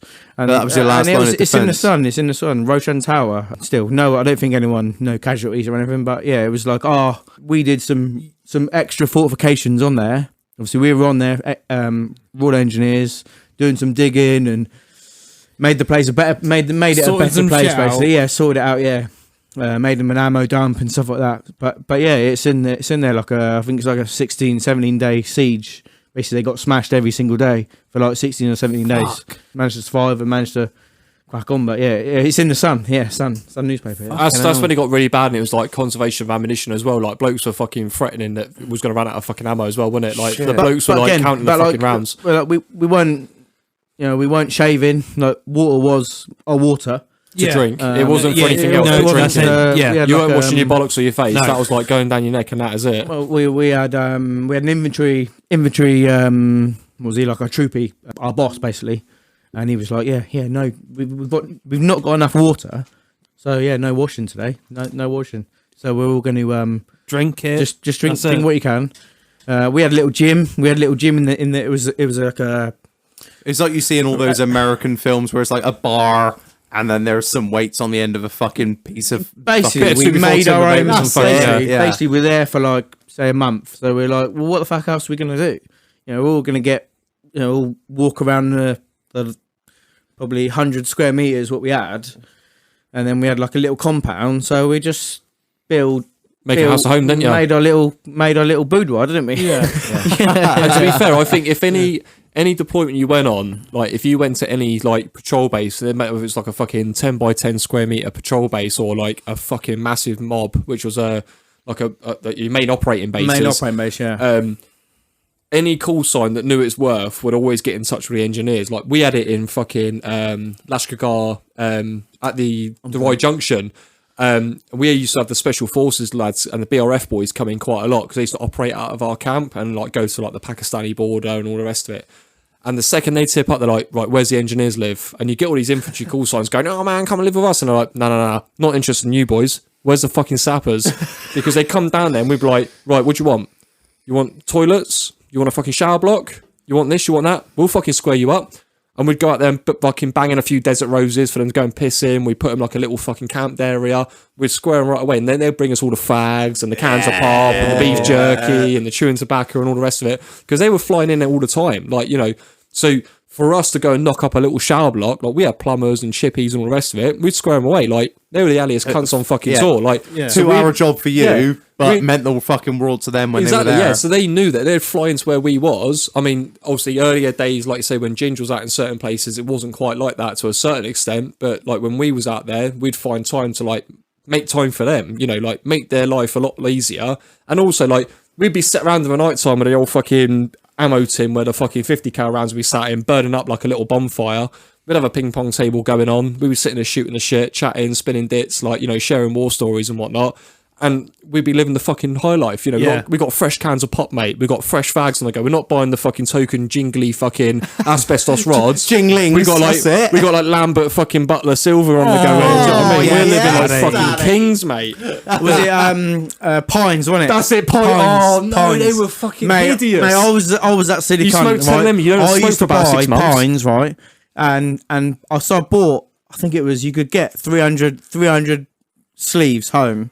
Right, so I bought 300 sleeves home, and I couldn't even sell them. I couldn't even give them away. 300 sleeves? Horrible.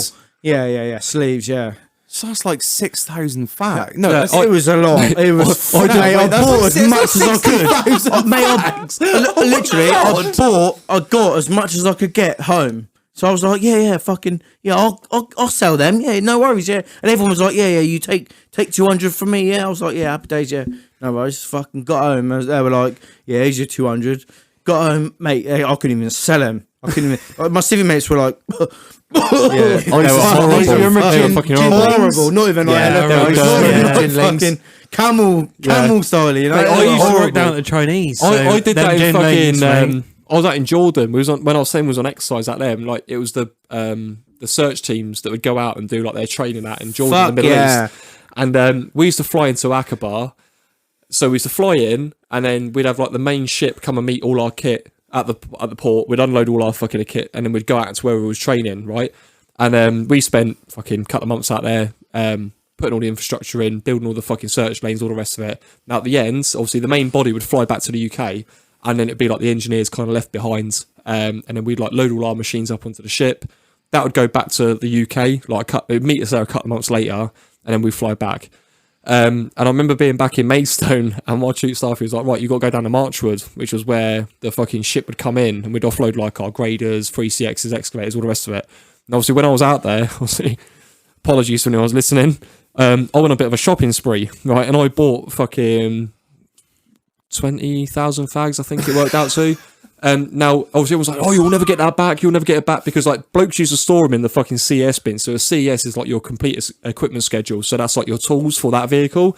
Now, 9 times out of 10, when that vehicle went onto the ship, you'd have like the maritime security on there. So whether that was like a civvy firm or the Royal Marines, for example, they'd go on there and secure that ship when it was going through like the fucking dodgy fucking waterways in the Middle East back to the UK. Yeah, but obviously, while the ship's on the water, them fuckers would be in there basically raping and pillaging every fucking machine for anything that was in there. Now, them silly cunts didn't realise that I had a bit of a fucking, like you said earlier, do your barb test, we got something about us, we're quite savvy.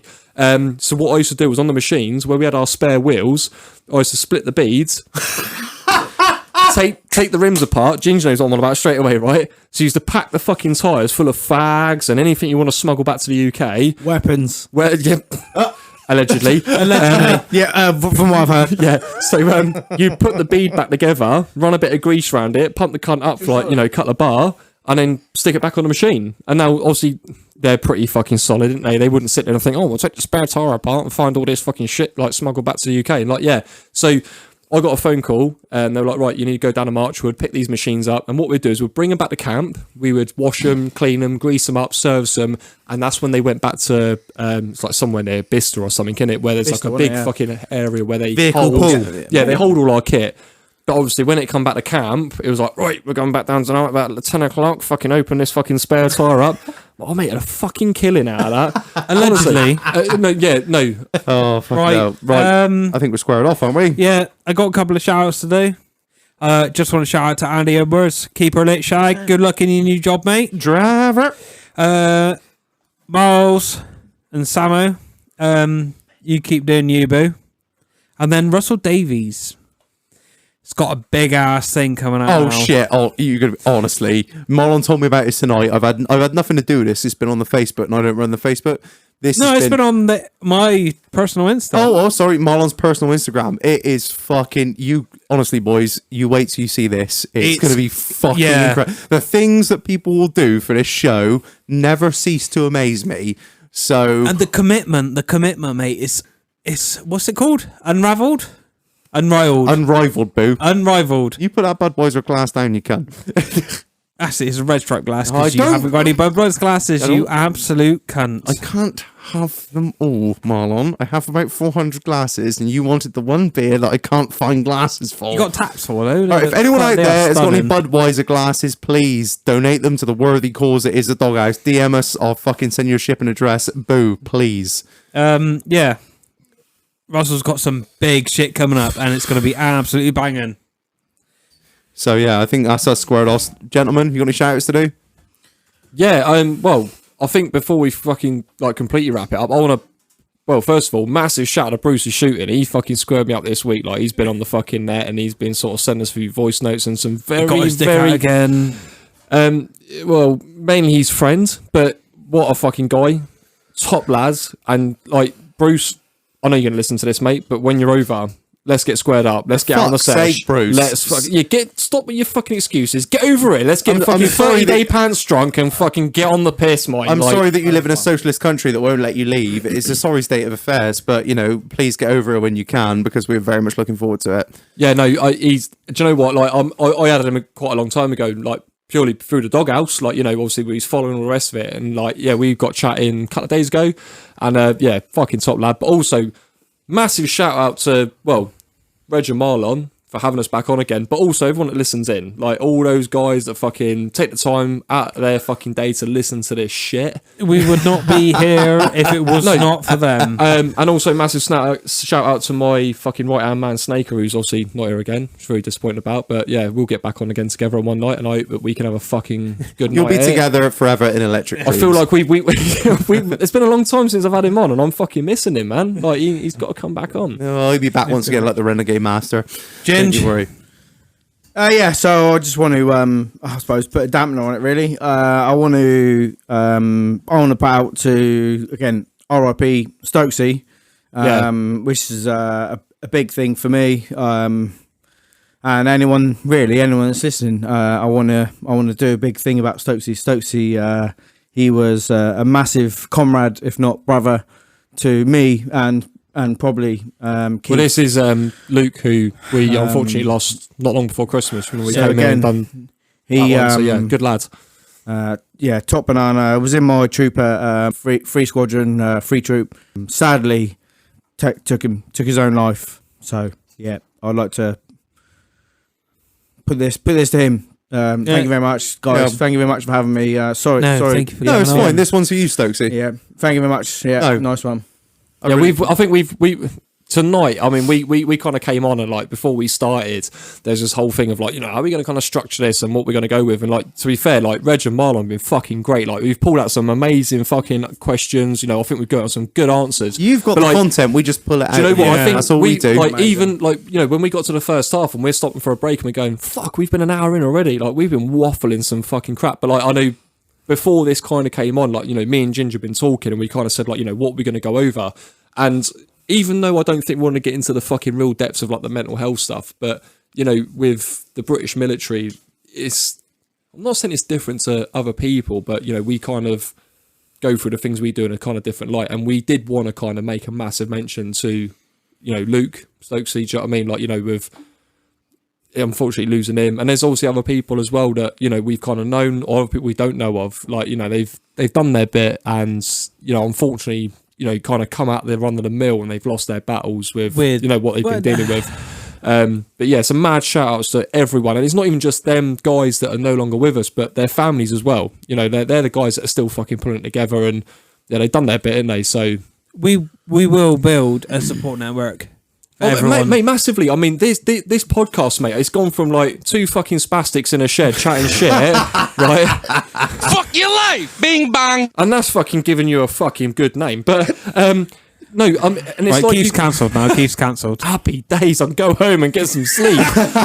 No, but I mean, with all due respect, and I'm being fucking serious now, like, it's like you've created this fucking bubble, you've created a community, you've created a fucking nice network of people, and it's like, without even trying, you have made a fucking support network for everyone to get involved in, whether it's a guy from the trucking community, from the young farmers side, from the squaddy side, from everyday run-of-the-mill people. Like, everyone tunes in, they listen in, and they know they're getting something from it. They know they've got someone to kind of go to if they need it there.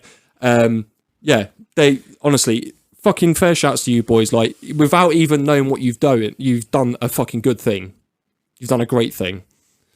Thank you. Well, we appreciate it, but more so, we appreciate yourselves for coming on. I'd like to thank from us boys in the doghouse. Like, it means the world that you guys have come we've on. had a blast, mate. I mean, me and Ginge, fucking fair lit. Like, we've thoroughly enjoyed it. Thank you for coming on, and more importantly, thank you for your service from us and everyone that listens. So, It's humbling. Ginge, thank you. Thank you Mate, very much. honestly, Cheers. it means the Thank world. you. Keith, Thank you. Yeah, thank you very much. Thank right, you. I think that's a perfect fucking Well, point to square cheers, off. bro. That's, again, another one of the longest ones we ever done, but Yeah. Sorry, Greg. we appreciate you all. Sorry, Greg. Yeah. All the truckers are falling asleep, John, down the road, didn't they, on Friday afternoon? Your life! Bing bang! Right, and with that, I've been Reg. I've been Marlon. I've been Adam. And I've been Kudos Keith, and guess what? We're fucking going, boys! Your life! Bing bang! Right, we'll catch you on the next one. Don't forget to moisturise. Peace!